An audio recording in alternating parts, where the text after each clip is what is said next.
उसकी जिंदगी में आओ, लेकिन तुम सुहानी से बेइंतहा प्यार करने लग गए थे, इसलिए तुम दोनों के बीच में दरार पैदा करने के लिए उसने मेरा साथ दिया। मुझे भी सुहानी से अपना बदला लेना था, इसलिए मैंने भी जाकर उसके साथ हाथ मिला लिया।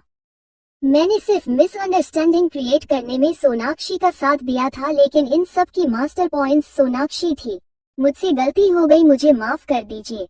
मैं आज के बाद कभी भी आपको और सुहानी को अपनी शक्ल तक नहीं दिखाऊंगा, मुझे प्लीज जाने दीजिए। विक्रम के मुंह से सारा सच सुनकर तो ऋषभ के पैरों के नीचे से जमीन ही खिसक गई।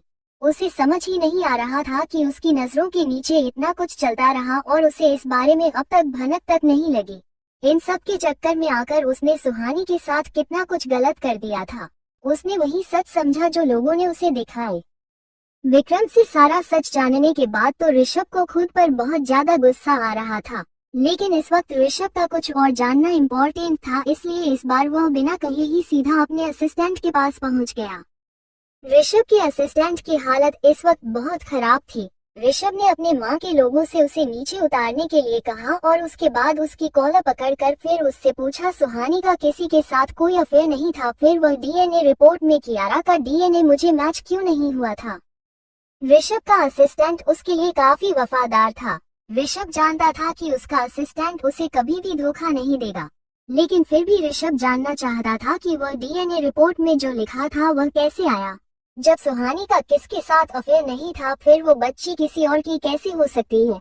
वो डीएनए रिपोर्ट ऋषभ से क्यों नहीं मैच हुई। उस असिस्टेंट ने ऋषभ के आगे हाथ जोड़ते हुए कहा, सर मुझे नहीं पता कि वो रिपोर्ट कैसे बदली गई। मैंने आपको वही रिपोर्ट दी थी जो डॉक्टर ने मुझे दी थी, इसके अलावा मैं कुछ नहीं जानता। ऋषभ के असिस्टेंट की हालत इस वक्त बहुत खराब थी। ऋषभ ने अपनी माँ के लोगों से उसे नीचे उतारने के लिए कहा और उसके बाद उसकी कॉलर पकड़कर फिर उससे पूछा सुहानी का किसी के साथ कोई अफेयर नहीं था। फिर वह डीएनए रिपोर्ट में कियारा का डीएनए मुझे मैच क्यों नहीं हुआ था। ऋषभ का असिस्टेंट उसके लिए काफी वफादार था। ऋषभ जानता था कि उसका असिस्टेंट उसे कभी भी धोखा नहीं देगा, लेकिन फिर भी ऋषभ जानना चाहता था कि वह डीएनए रिपोर्ट में जो लिखा था वह कैसे आया। जब सुहानी का किसके साथ अफेयर नहीं था, फिर वो बच्ची किसी और की कैसे हो सकती है। वो डीएनए रिपोर्ट ऋषभ से क्यों नहीं मैच हुई। उस असिस्टेंट ने ऋषभ के आगे हाथ जोड़ते हुए कहा, सर मुझे नहीं पता कि वो रिपोर्ट कैसे बदली गई। मैंने आपको वही रिपोर्ट दी थी जो डॉक्टर ने मुझे दी थी, इसके अलावा मैं कुछ नहीं जानता। ऋषभ को अपने असिस्टेंट पर गुस्सा करते हुए देखकर गायत्री जी ने उसे रोकते हुए कहा, जैसे आपको नहीं पता कि वो रिपोर्ट कैसे बदल गई, इसे भी नहीं पता होगा कि वो रिपोर्ट कैसे बदली। गायत्री जी की बात ऋषभ को समझ नहीं आ रही थी कि गायत्री जी उसे कहना क्या चाहती हैं। ऋषभ ने अपनी माँ से कहा, माँ कहना क्या चाहती है, जब डीएनए टेस्ट इसने करवाया तो उसे कैसे नहीं पता होगा कि रिपोर्ट कैसे बदल गई। ऋषभ की बात सुनकर गायत्री जी ने कहा, ऋषभ हमने आपको हमेशा एक बात सिखाई कि बाहर की दुश्मनों से लड़ने से पहले आपको अपने घर के दुश्मनों को खत्म करना होगा, तब जाकर आप अपनी जिंदगी में कहीं आगे बढ़ पाएंगे। आपके असिस्टेंट ने इस रिपोर्ट के साथ कोई छेड़छाड़ नहीं की। अब आप ये पूछना चाहेंगे कि जब इसने कुछ किया ही नहीं तो फिर हमने इसे सजा क्यों दी, तो इसका रीजन हम आपको बताते हैं। हमने इन्हें आपके पर्सनल असिस्टेंट के रूम में चुना था क्योंकि हमें इनकी काबिलियत पर पूरा भरोसा था कि यह आपको अंदर और बाहर दोनों दुश्मनों से बचाएंगे। आपके दुश्मनों के हर एक कदम की निगरानी खुद से रखेंगे, लेकिन यह अपनी ड्यूटी पूरी तरह से नहीं निभा पाए। इन्होंने आपको बाहर के दुश्मनों के लिए तो आपको हमेशा अलर्ट किया, लेकिन आपके घर के दुश्मनों को ये पहचान तक नहीं पाए। आपके असिस्टेंट होने के बावजूद इनका ये तक नहीं पता चला आपकी पीठ के पीछे आपकी और आपकी पत्नी के खिलाफ इतनी बड़ी साजिश रची गई और आपको इसके बारे में भनक तक नहीं लगी। आपने इसे कहा था ना सुहानी की सारी इंफॉर्मेशन लेकर आने के लिए। बेशक इसमें कोई शक नहीं है कि इन्होंने आपके सामने सुहानी की सारी इंफॉर्मेशन रखी है, लेकिन उस इंफॉर्मेशन को जरूर तोड़ मरोड़ के आपके सामने पेश किया गया था, जिसको ना तो इन्होंने क्रॉस चेक किया और ना ही अपने क्रॉस चेक करने की जरूरत समझी, और उसका नतीजा हम सभी देख चुके हैं।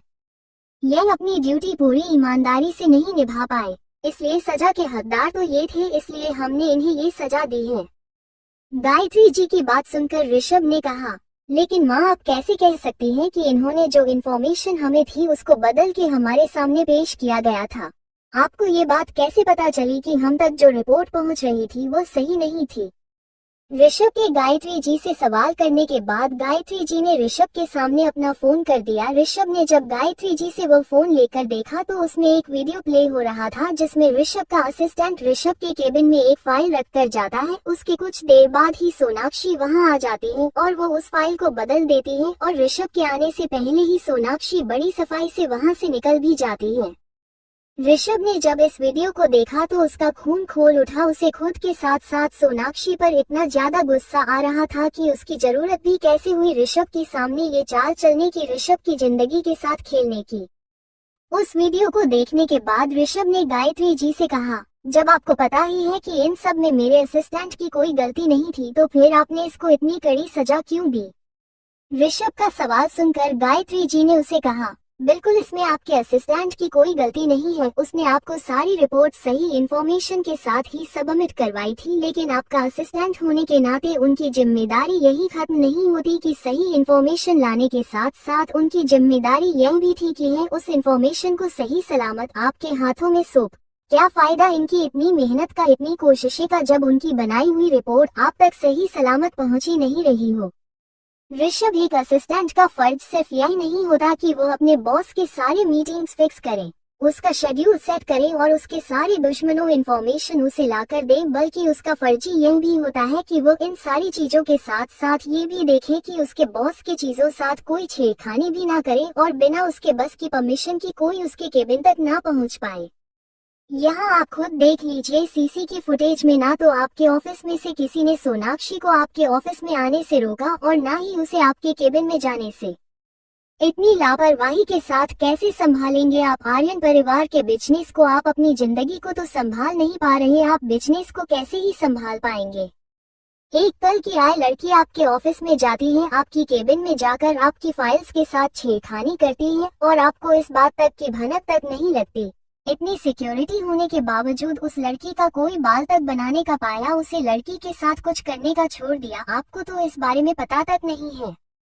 गलत रिपोर्ट, गलत इंफॉर्मेशन के साथ अपने सुहाने के साथ जो कुछ भी किया है ना ऋषभ, आप अभी सोच भी नहीं सकते उसके लिए आपको कितनी बड़ी कीमत चुकानी होगी। आपकी जिंदगी के साथ कुछ लोग अगर इतने बड़े छेड़छाड़ करके चले गए और आपको इस बारे में पता तक नहीं चल पाता, क्या हो क्या गया, आपको क्या कर रहे थे आप जब ये सब हो रहा था? और कहाँ था आपका असिस्टेंट जब ये सब कुछ हुआ? और इतना सब कुछ होने के बावजूद भी आपको कैसे कुछ नहीं पता? गायत्री जी के डांटने के बाद ऋषभ को भी यह एहसास हुआ कि सच में उसने बहुत बड़ी गलती कर दी है। अगर इसी तरह कोई भी उसके केबिन में जाकर इस तरह की छेड़छाड़ कर सकता है तो फिर तो आर्यन परिवार के बिजनेस के साथ कोई कितनी बड़ी छेड़छाड़ कर सकता है, इसका अनुमान तो वो आराम से लगा पा रहा था।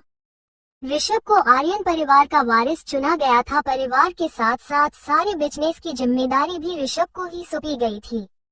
लेकिन आज गायत्री जी के आईना दिखाने के बाद ऋषभ को यह एहसास हो रहा था कि वो कितना लापरवाह है और कैसे कामचोर लोग उसने अपने ऑफिस में रख रखे हैं। उसकी एब्सेंस में उसकी ऑफिस में इतना सब कुछ हो जाता है और किसी को इस बारे में कुछ पता तक नहीं है।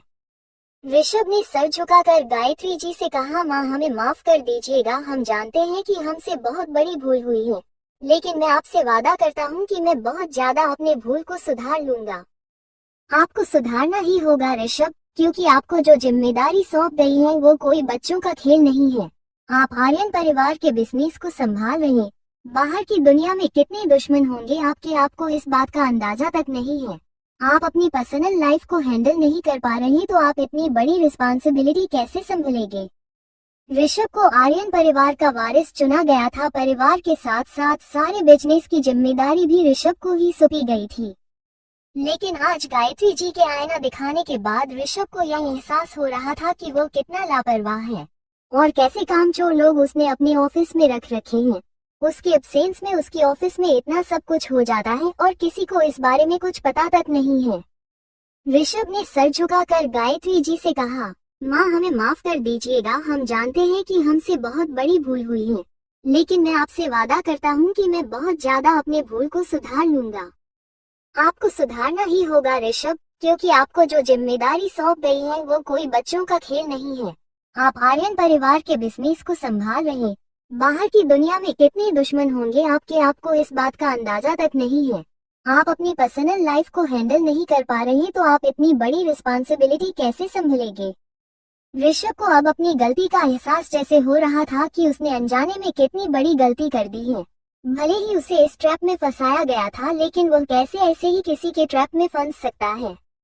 जब सुहानी उसे बार बार कहते रही कि वह गलत नहीं है, उसने उसे धोखा नहीं दिया। कियारा ऋषभ की बेटी है, उसके बावजूद ऋषभ ने उस पर यकीन नहीं किया। उल्टा उसके और कियारा के साथ इतना बुरा बर्ताव किया जितना कोई अपने दुश्मन के साथ भी नहीं करता। ऋषभ को सोच सोच कर ही खुद पर इतना गुस्सा आ रहा था कि उसने अपने पास ही की दीवार पर मुक्के मारने शुरू कर दिए। इसको अपने से खुद से हद ज्यादा नफरत हो रही थी। जिस सुहानी से वो अपनी जान से भी ज्यादा प्यार करने लगा था, उसे उसने बस कुछ गलतफहमी के चलते अपनी जिंदगी से दूर कर दिया था। जितना बुरा बर्ताव ऋषभ ने सुहानी के साथ किया था, ये सोच सोच कर ही ऋषभ की हालत खराब हो रही थी कि इस वक्त सुहानी पर क्या बीती होगा, जबकि उसे बेचारी की तो कोई गलती भी नहीं थी। ऋषभ अपने गुस्से में ये तक भूल गया कि दीवार पर चोट मारने की वजह से उसके हाथ से खून बहना शुरू हो गया था। उसे महसूस ही नहीं हो रहा था कि उसके हाथ में दर्द भी हो रहा है। ऋषभ को ये पागलपन करते हुए देख ऋषभ का असिस्टेंट रमन और गायत्री जी जल्दी से उसके पास आए और उसे ऐसा करने से रोक दिया। ऋषभ के असिस्टेंट रमन ने कहा, सर क्या कर रहे हैं ये आप? जो कुछ भी हुआ उसमें आपकी कोई गलती नहीं है, आपको फंसाया गया था। जो कुछ भी हुआ उसका मैं जिम्मेदार हूँ। मैंने अपनी जिम्मेदारी ईमानदारी से नहीं निभा पाया, इसलिए ये सब कुछ हुआ। मैम बिल्कुल सही कह रही हैं, ये सब मेरी जिम्मेदारी थी कि मैं आप तक सही इन्फॉर्मेशन पहुंचाऊं। इसलिए जब गलती मुझसे हुई है तो सजा भी मुझे मिलनी चाहिए। आप खुद को सजा मत दीजिए। रमन को खुद के किए का पश्चाताप करते देखकर गायत्री जी को यकीन हो गया था कि उन्होंने ऋषभ के लिए रमन को असिस्टेंट के रूप में चुनकर कोई भी गलती नहीं की। लेकिन रमन के समझाने के बाद भी ऋषभ रुकने को तैयार ही नहीं था। ऋषभ को होश में लाने के लिए गायत्री जी ने उसे झकझोरते हुए कहा, आपके खुद को चोट पहुंचाने से वह सब सही नहीं हो जाएगा जो आपने किया है। हम मानते हैं कि आपको एक जाल में फंसाया गया था। आपके सामने ये पोर्ट्रेट किया गया था कि सुहानी गलत है, उसने आपको धोखा दिया है, उसकी बच्ची भी आपकी नहीं है। लेकिन गलती तो आपकी भी है ऋषभ। अगर आपको सुहाई पर कोई डाउट था या फिर आपको उसके बारे में कोई गलत इन्फॉर्मेशन मिली थी तो आपको उसके साथ बैठकर बात करनी चाहिए थी। पत्नी है वह आपकी। अगर पति पत्नी के बीच में कोई गलतफहमी जगह ले भी ले तो इसका सॉल्यूशन अपनी पत्नी पर शक करके या उससे नफरत करके नहीं किया जाता। उस मुसीबत का सॉल्यूशन ये होता है कि आप अपने पार्टनर के साथ बैठकर उसके बारे में खुलकर बात करें और जो भी इश्यू हुआ है उसे सॉल्व करें। लेकिन खैर छोड़िए, जो हो चुका है उसके बारे में बार बार बात करने से कोई फायदा नहीं है। अब उस चीज पर फोकस कीजिए कि जो आपने गलत किया है आप उसको सही कैसे करेंगे। ऋषभ कुछ भी नहीं सुनना चाहता था, लेकिन वो ये बात जानता था कि उसने जो गलती की है उसे सुधारना तो उसे खुद ही होगा। गायत्री जी ने ऋषभ को ओरिजिनल डीएनए रिपोर्ट देते हुए कहा, ये है आपके और कियारा की रियल डीएनए रिपोर्ट। ऋषभ ने गायत्री जी के हाथ से वो रिपोर्ट ले ली और बिना पढ़े ही फार्म हाउस से बाहर निकल गया। गायत्री जी ने ऋषभ को इतने गुस्से में वहां से बाहर निकलते हुए देखा तो वह भी उसके पीछे चली गई। जाते जाते उन्होंने रमन को अस्पताल में एडमिट करवाने के लिए अपने आदमी को कह दिया था। गायत्री जी ने जो उन्होंने रमन के साथ किया उसके बाद पूरे चांस है कि रमन इस चीज का बदला ऋषभ से ले। लेकिन इसके साथ ही वह ये भी जानती थी कि रमन कितना वफादार इंसान है। अपने बॉस के साथ साथ उससे भी गलती तो हुई है और उसकी सजा तो उसे मिलनी ही थी। आज उन्होंने रमन को ये सजा नहीं दी होती तो कल कोई भी ऐसी ही गलती दोबारा करने की जरूरत जरूर करता। गायत्री जी ने अब तक अपनी कंपनी के एक्स्ट्रा बिजनेस अफेयर्स को संभाला था, इसलिए इंसान की परख करना वो अच्छे से जानती थी। रमन को इतना टॉर्चर करने के बाद भी अपने बॉस की फिक्र करते हुए देख वो ये बात तो समझ चुकी थी कि चाहे कुछ भी हो जाए रमन अपने बॉस को कभी भी धोखा नहीं देगा। रमन की फिक्र में उन्हें पछतावा नजर आ रहा था, ना कि कोई चाल। इसलिए उन्होंने रमन को अस्पताल में एडमिट करवाने के लिए कहा। लेकिन इसके साथ ही यह भी सच है कि गायत्री जी कभी भी अपने दुश्मनों को माफ नहीं करती थी। उन्होंने उसे लड़के और रमन को तो हॉस्पिटल में एडमिट करवा दिया था, लेकिन विक्रम को अभी भी अपनी ही खेद में रखा था, क्योंकि विक्रम ने सोनाक्षी के साथ मिलकर जो कुछ भी किया था उसकी सजा विक्रम को मिलनी अभी बाकी थी। और वह चाहती थी कि विक्रम को सजा खुद ऋषभ अपने हाथों से दे, ताकि इन फ्यूचर कोई भी ऋषभ को धोखा देने से पहले कम से कम 100 बार सोच। ऋषभ जिस कार में आया था उसको खुद ड्राइव करते हुए वहां से निकल चुका था। ऋषभ के जाने के बाद गायत्री जी को आता हुआ देखकर वो खड़े बॉडीगार्ड उनके लिए दूसरी गाड़ी लेकर आ गए। गायत्री जी यह बात अच्छे से जानती थी कि इस वक्त उनका बेटा कहाँ गया होगा, इसलिए उन्होंने ड्राइवर को गाड़ी आर्यन पैलेस की ओर ले जाने के लिए कहा। जैसा कि गायत्री जी ने सोचा था कि ऋषभ इस वक्त आर्यन पैलेस ही गया था। जब ऋषभ आर्यन पैलेस पहुंचा तो उस वक्त सोनाक्षी सोफे पर बैठकर मैगजीन पढ़ रही थी, या ये कहे कि वो मैगजीन पढ़ने का नाटक कर सिर्फ ऋषभ और गायत्री जी के वापस आने का इंतजार कर रही थी। जब वो दोनों इस तरह से घर से बाहर निकले थे तब सोनाक्षी को अंदाजा तो हो गया था कि कुछ ना कुछ तो गायत्री जी ने बड़ा करने का सोचा होगा, और गायत्री जी क्या करने वाली है यही जानने के लिए सोनाक्षी अभी सोफे पर बैठकर उनका इंतजार कर रही थी। ऋषभ ने अपने घर में जब सोनाक्षी को देखा तो उसका खून खौल उठा, उसके हाथों की नसें तन गई। ऋषभ को घर आया हुआ देखकर सोनाक्षी ने उसकी फिक्र करते हुए कहा, ऋषभ तुम आ गए, तुम गुस्से में लग रही हो, कुछ हुआ है क्या? तुम्हें पता है मैं कितना डर गई थी जब आंटी तुम्हें इस तरह से अपने साथ लेकर चली गई थी। मैं तुम्हें बात नहीं सकती उस वक्त में मेरी क्या हालत हुई है। तुम्हारे बारे में सोच सोच के मुझे डर लग रहा था कि सुहानी के घर छोड़कर चले जाने की सजा आंटी जी तुम्हें ना दे। सुहानी को तो बस ड्रामा करना होता है, इस घर का अटेंशन पानी होती है, इसलिए वही है हर बार का ड्रामा करती है और बदले में फिर तुम्हारे घर वाले तुम्हें डांटते हैं, तुम्हें सजा देते हैं। मैं तो तंग आ चुकी हूँ सुहानी की रोज रोज के ड्रामा से। इस बार उसे घर वापस आने दो, मैं उसे अच्छी सी डांट लगाऊंगी और इस बार तुम मुझे मत रोकना, ओके? अपनी झूठी फिक्र जताते हुए सोनाक्षी ये देख नहीं पा रही थी कि ऋषभ को उसकी इन हरकतों की वजह से और भी ज्यादा गुस्सा आ रहा है। सोनाक्षी ने अपना नाटक चालू रखते हुए कहा, ऋषभ तुम थक गए होंगे ना, आओ बैठो, मैं तुम्हारे लिए पानी लेकर आते आई हूँ। सोनाक्षी ने जैसे ही ऋषभ का हाथ पकड़कर उसे सोफे पर बैठना चाहा। ऋषभ को सोनाक्षी के छूने से इतनी ज्यादा नफरत हो गई कि उसने झटके से अपना हाथ सोनाक्षी से छुड़वाया। ऋषभ के इस तरह से झटके से हाथ छुड़वाने की वजह से सोनाक्षी खुद को संभाल नहीं पाई और वही जाकर फर्श पर गिर गई। ऋषभ ने एक बार भी मुड़कर गिरी हुई सोनाक्षी की तरफ नहीं देखा। ऋषभ ने चिल्लाकर अपने घर की मेड को बुलाया, शांति आंटी कहाँ है, आप जल्दी बाहर आए। शांति आंटी इस घर की पुरानी नौकरी थी और काफी एज्ड भी। ऋषभ जब पैदा भी नहीं हुआ था उस वक्त से शांति आंटी यहाँ पर काम कर रही थी। ऋषभ के एक बार आवाज लगाने पर शांति आंटी उनके सामने आकर खड़ी हो गई। ऋषभ ने अपनी आवाज थोड़ी नीचे करते हुए शांति आंटी से कहा, शांति आंटी घर के कुछ नौकरों को लेकर जाइए और इस लड़की का सारा सामान पैक करके लेकर आई। ऋषभ का ऑर्डर मिलते ही शांति आंटी ने अपने साथ कुछ नौकरों को लिया और सोनाक्षी के रूम की तरफ चली गई। लेकिन ऋषभ की बात सुनकर सोनाक्षी जो फर्श पर गिरी हुई थी उसने खुद को संभालते हुए खड़े होकर कहा, ऋषभ ये क्या कर रहे हो तुम, तो मेरा सामान क्यों मंगवा रहे हो? इस बार ऋषभ ने अपनी आवाज फिर से उनसे करते हुए सोनाक्षी को पलटकर जवाब दिया, तुम्हें अपनी बहन के ससुराल में रहते हुए कुछ ज्यादा वक्त नहीं हो गया। अब जब तुम्हारी बहन ही घर छोड़कर जा चुकी है तो फिर तुम्हारा इस घर में क्या काम है? तुम मेरे घर में किस हक से रह रही हो? सोनाक्षी अपनी चाल चलती हुई यह बात तो भूल ही चुकी थी कि इस घर में उसे लेकर आने वाली कोई और नहीं सुहानी है। अपना शातिर दिमाग लगाते हुए सोनाक्षी को यह एहसास नहीं हुआ कि जब वो सुहानी को इस घर से निकलवा देगी तो उसके बाद उसे यहाँ कौन रहने देगा। उसे तो वैसे भी इस घर में कोई खास पसंद करता नहीं था। इस घर के लोगों ने उसे सिर्फ सुहानी की वजह से बर्दाश्त कर रखा था, और जब सुहानी इस घर को छोड़कर चली गई है तो ये जाहिर सी बात थी कि इस घर के लोग उसे भी धक्के मारकर इस घर से निकाल देंगे। इस बात का एहसास होने में सोनाक्षी ने बहुत देर कर दी थी। सोनाक्षी ने हकलाते हुए सबसे कहा, मैं इस घर में। सोनाक्षी अपनी बात भी नहीं कह पा रही थी क्योंकि उसके पास ऐसा कोई रीजन ही नहीं था जिसे देखकर वो सबसे कह सके कि वो इस घर में रह सकती है। अपनी नफरत के चलते सोनाक्षी ने अपने पैरों पर ही कुल्हाड़ी मार ली थी।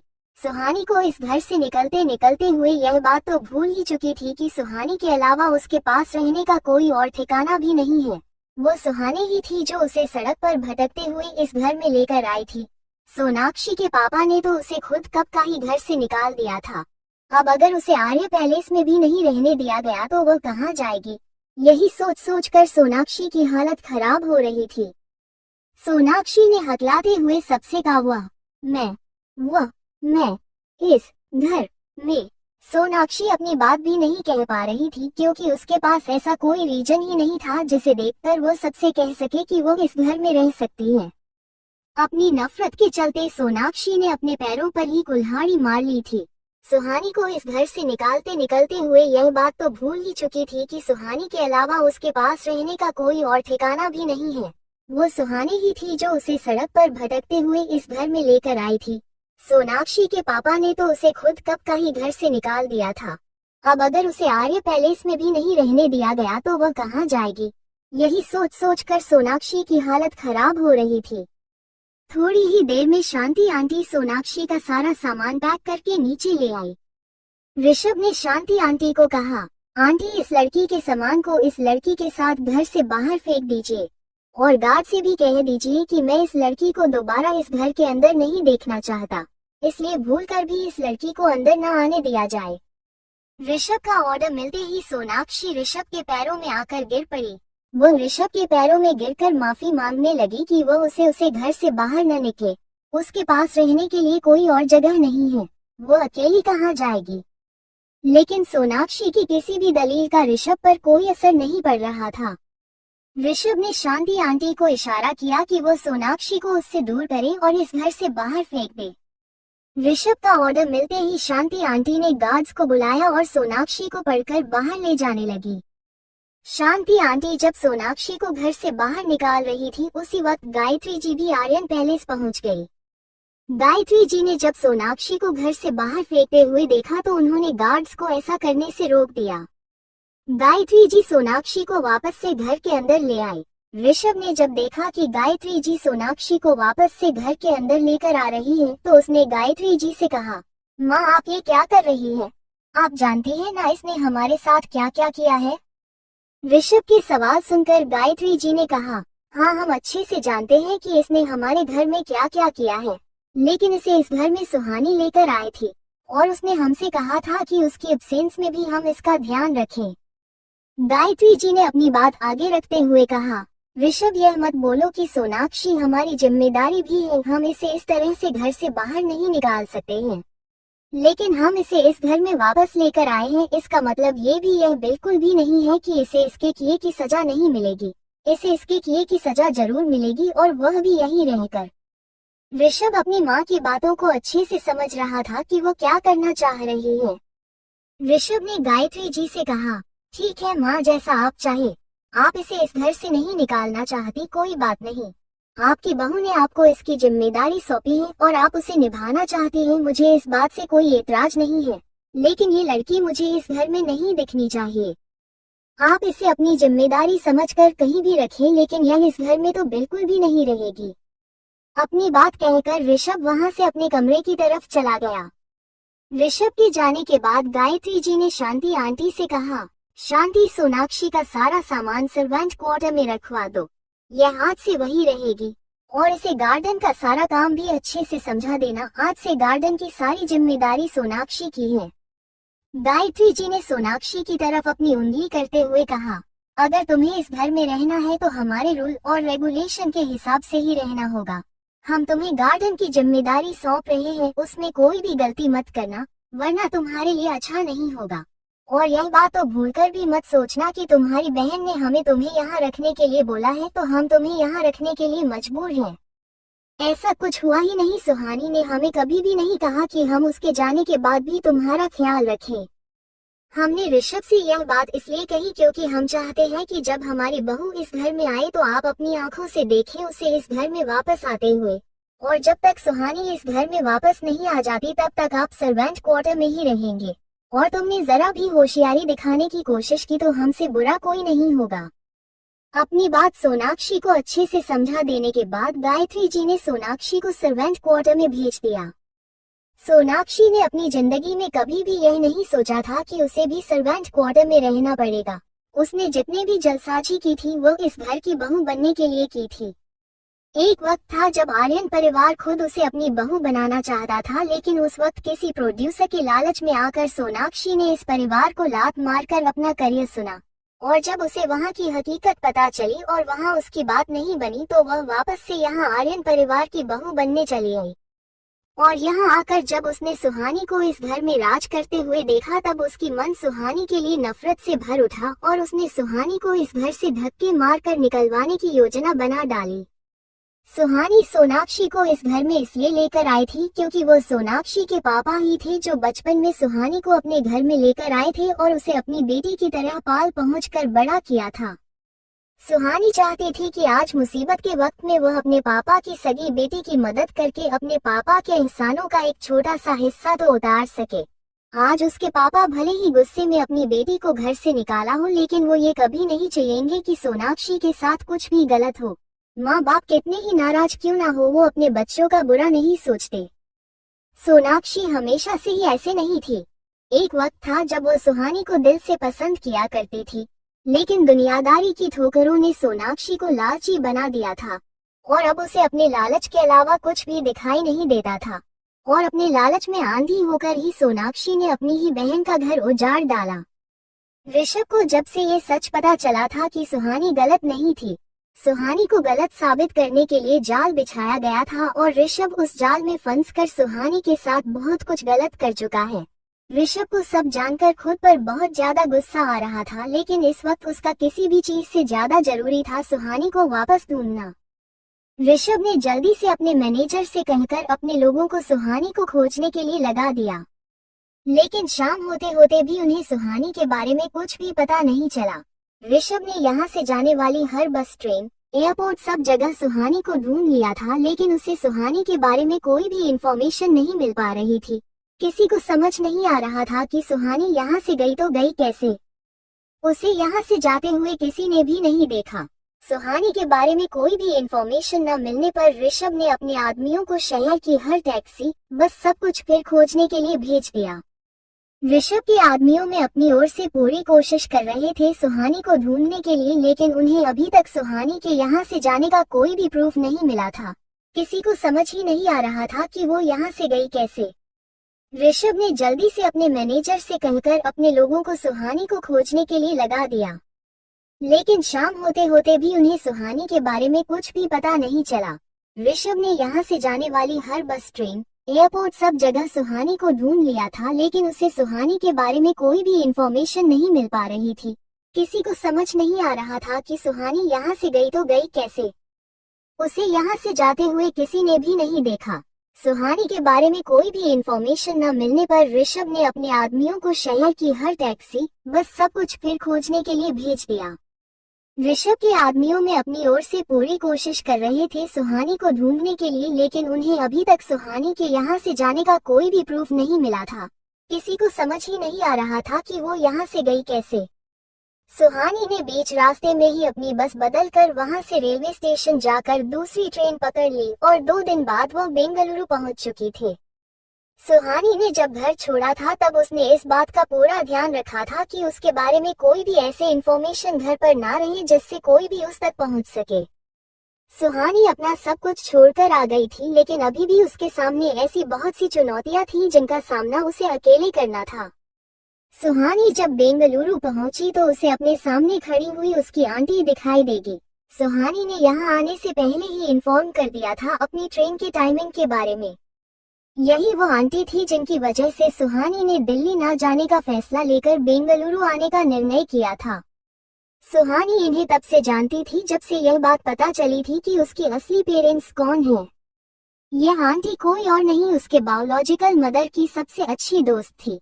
एक बार एग्जाम के दौरान जब वो सुहानी के कॉलेज आए थे तब उन्होंने सुहानी को देखा था। सुहानी अपनी माँ के बिल्कुल कार्बन कॉपी थी, इसलिए सुहानी को पहचानने में उन्हें ज्यादा वक्त नहीं लगा। उसके बाद उन्होंने जब सुहानी के बारे में थोड़ी बहुत डिटेल्स निकाली तो उन्हें ये बात अच्छे से पता चल गई कि सुहानी उन्हीं की दोस्त की बेटी है। सालों बाद सुहानी को अपने सामने देखकर वो बहुत ज्यादा खुश हो गई। उन्होंने जाकर सुहानी को रिसीव किया और उसके बाद उसका सामान लेकर सुहानी के साथ वो अपने घर के लिए निकल गई। सुहानी जब उनके घर पहुंची तब सुहानी को बाहर ही बड़े से नेम प्लेट पर लिखा हुआ देखा, मल्होत्रा सदन। सुहानी ने जब घर की नेम प्लेट पर मल्होत्रा सदन देखा तो उसमें उनसे पूछा, प्रिया आंटी आपका सरनेम तो रॉय है ना, फिर ये मल्होत्रा सदन? सुहानी को ये सवाल करते देख उसकी आंटी उसकी तरफ मुस्कुराई और उसके बाद उन्होंने कहा, तुम अंदर चलो, तुम्हें सब कुछ पता चल जाएगा। प्रिया जी सुहानी और कियारा को लेकर घर के अंदर लेकर चली गई। प्रिया जी के साथ होने की वजह से गार्ड ने उन्हें नहीं रोका। सुहानी जैसे जैसे अंदर की तरफ जा रही थी उसके दिल की धड़कन बढ़ती ही जा रही थी। उसे एक अनजाना डर सताया जा रहा था कि ना जाने अगले ही पल उसके साथ क्या हो जाए। उस घर की सिक्योरिटी बहुत टाइट थी, जगह जगह पर गार्ड पहरा दे रहे थे। घर के अंदर पहुंचने से पहले एक बड़ा सा गार्डन था जिसमें फाउंटेन लग रहे थे, जिनमें गिर रहा पानी सूर्य की रोशनी की वजह से मोतिया सा चमक रहा था। ऐसा लग रहा था जैसे कोई अप्सरा अपने हाथों से वहां मोती बरसा रही हो। उन फाउंटेन के चारों तरफ हरियाली थी, बीच में हरी धूप लगी थी, तो वही उस धूप की बाउंड्री को फूलों के पौधों ने घेर रखा था, जैसे किसी हरी चुन्नी पर सुनहरे फूलों का वर्क हो। लाल, गुलाबी, सफेद, ऑरेंज, बैंगनी हर रंग के फूल वहां खिल रखे थे। इस गार्डन से होते हुए वो घर के अंदर जा पहुंची। घर के दरवाजे के पास ही दो सफेद मार्बल के शेर बने हुए थे।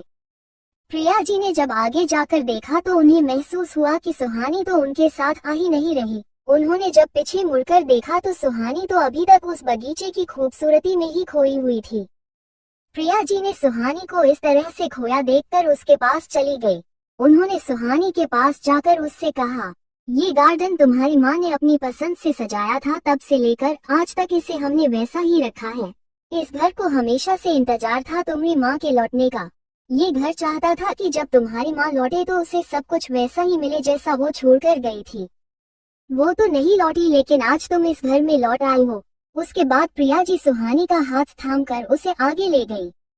सुहानी ने जब प्रिया जी के साथ उस घर के अंदर कदम रखने लगी तो प्रिया जी ने उसे वहीं रोक दिया। फिर एक मेड को बुलाकर उन्होंने आरती की थाली मंगवाई और उसकी और कियारा की आरती कर उन्हें घर के अंदर ले आई।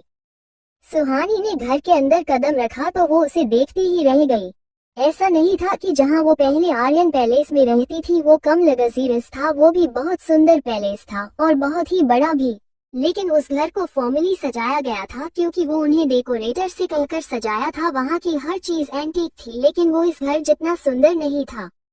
यहाँ की हर चीज को देखकर ऐसे लगता था जैसे किसी ने बड़े ध्यान से इस घर को अपने प्यार से सजाया हो। सुहानी जब अंदर की तरफ तोड़ी और आगे बढ़ी तो वहाँ हॉल के हर तरफ उसके जैसे दिखने वाली एक लड़की की बहुत सारी पेंटिंग थी, जिसमें वो हर पेंटिंग में एक नए अंदाज में थी। उन पेंटिंग के बीच कुछ तस्वीरें भी थी जिनमें वो घर के कुछ सदस्यों के साथ थी। एक तस्वीर में वो प्रिया जी के साथ मस्ती कर रही थी। उन तस्वीरों को देखकर सुहानी समझ गई थी कि जरूर ये तस्वीरें उसकी माँ की ही होंगी, क्योंकि उन तस्वीरों में प्रिया जी की उम्र सुहानी के आसपास ही लग रही थी। प्रिया जी ने उन्हें बताया था कि सुहानी बिल्कुल माँ के जैसे दिखती है। जो कुछ भी प्रिया जी ने सुहानी को उसकी माँ के बारे में बताया था वो इन तस्वीरों और पेंटिंग में सुहानी अपनी आंखों के सामने देख पा रही थी। सुहानी उन तस्वीरों में ऐसे खो गई थी जैसे उसकी माँ की जिंदगी उसकी आंखों में सामने चल रही हो। उनका हंसना, गुस्सा होना, प्रिया जी के साथ मस्ती करना और एक तस्वीर में तो उनके माँ की उम्र की एक औरत उनका कान खींच रही थी जिसमें उसने रोनी सी सूरत बना रखी थी।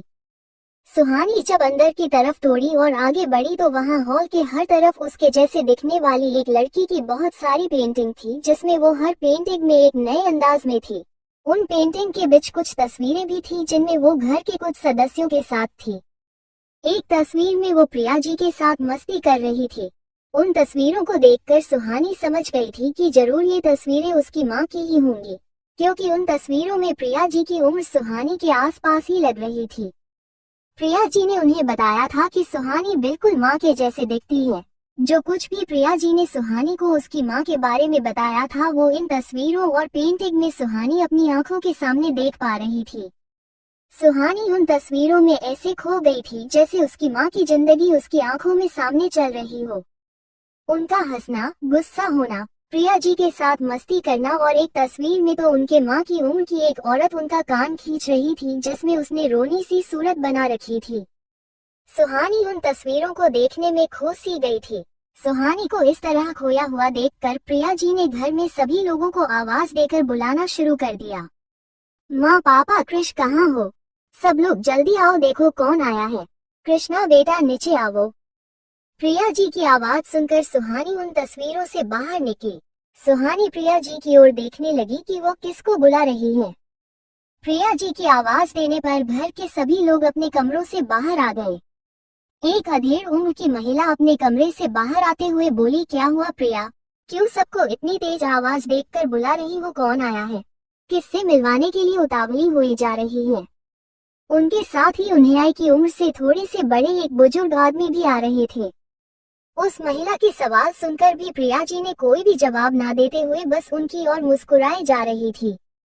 प्रिया जी की आवाज देने पर घर के बाकी लोग भी अपने अपने कमरों से बाहर आ गए थे और घर के नए पुराने सारे सर्वेंट भी वहां आकर खड़े हो गए। उन्होंने जब प्रिया जी के साथ सुहानी को खड़े देखा तो वो उन्हें देखते ही रह गए।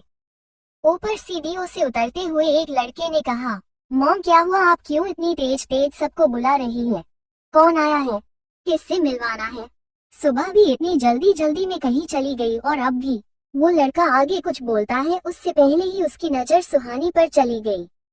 दूध सा सफेद उजला रंग, पतली सी एक लंबी लड़की, काले लंबे बाल जिन्हें गूंथ कर चोटी बना रखी थी। अनारकली सूट में वो लड़की बहुत खूबसूरत लग रही थी।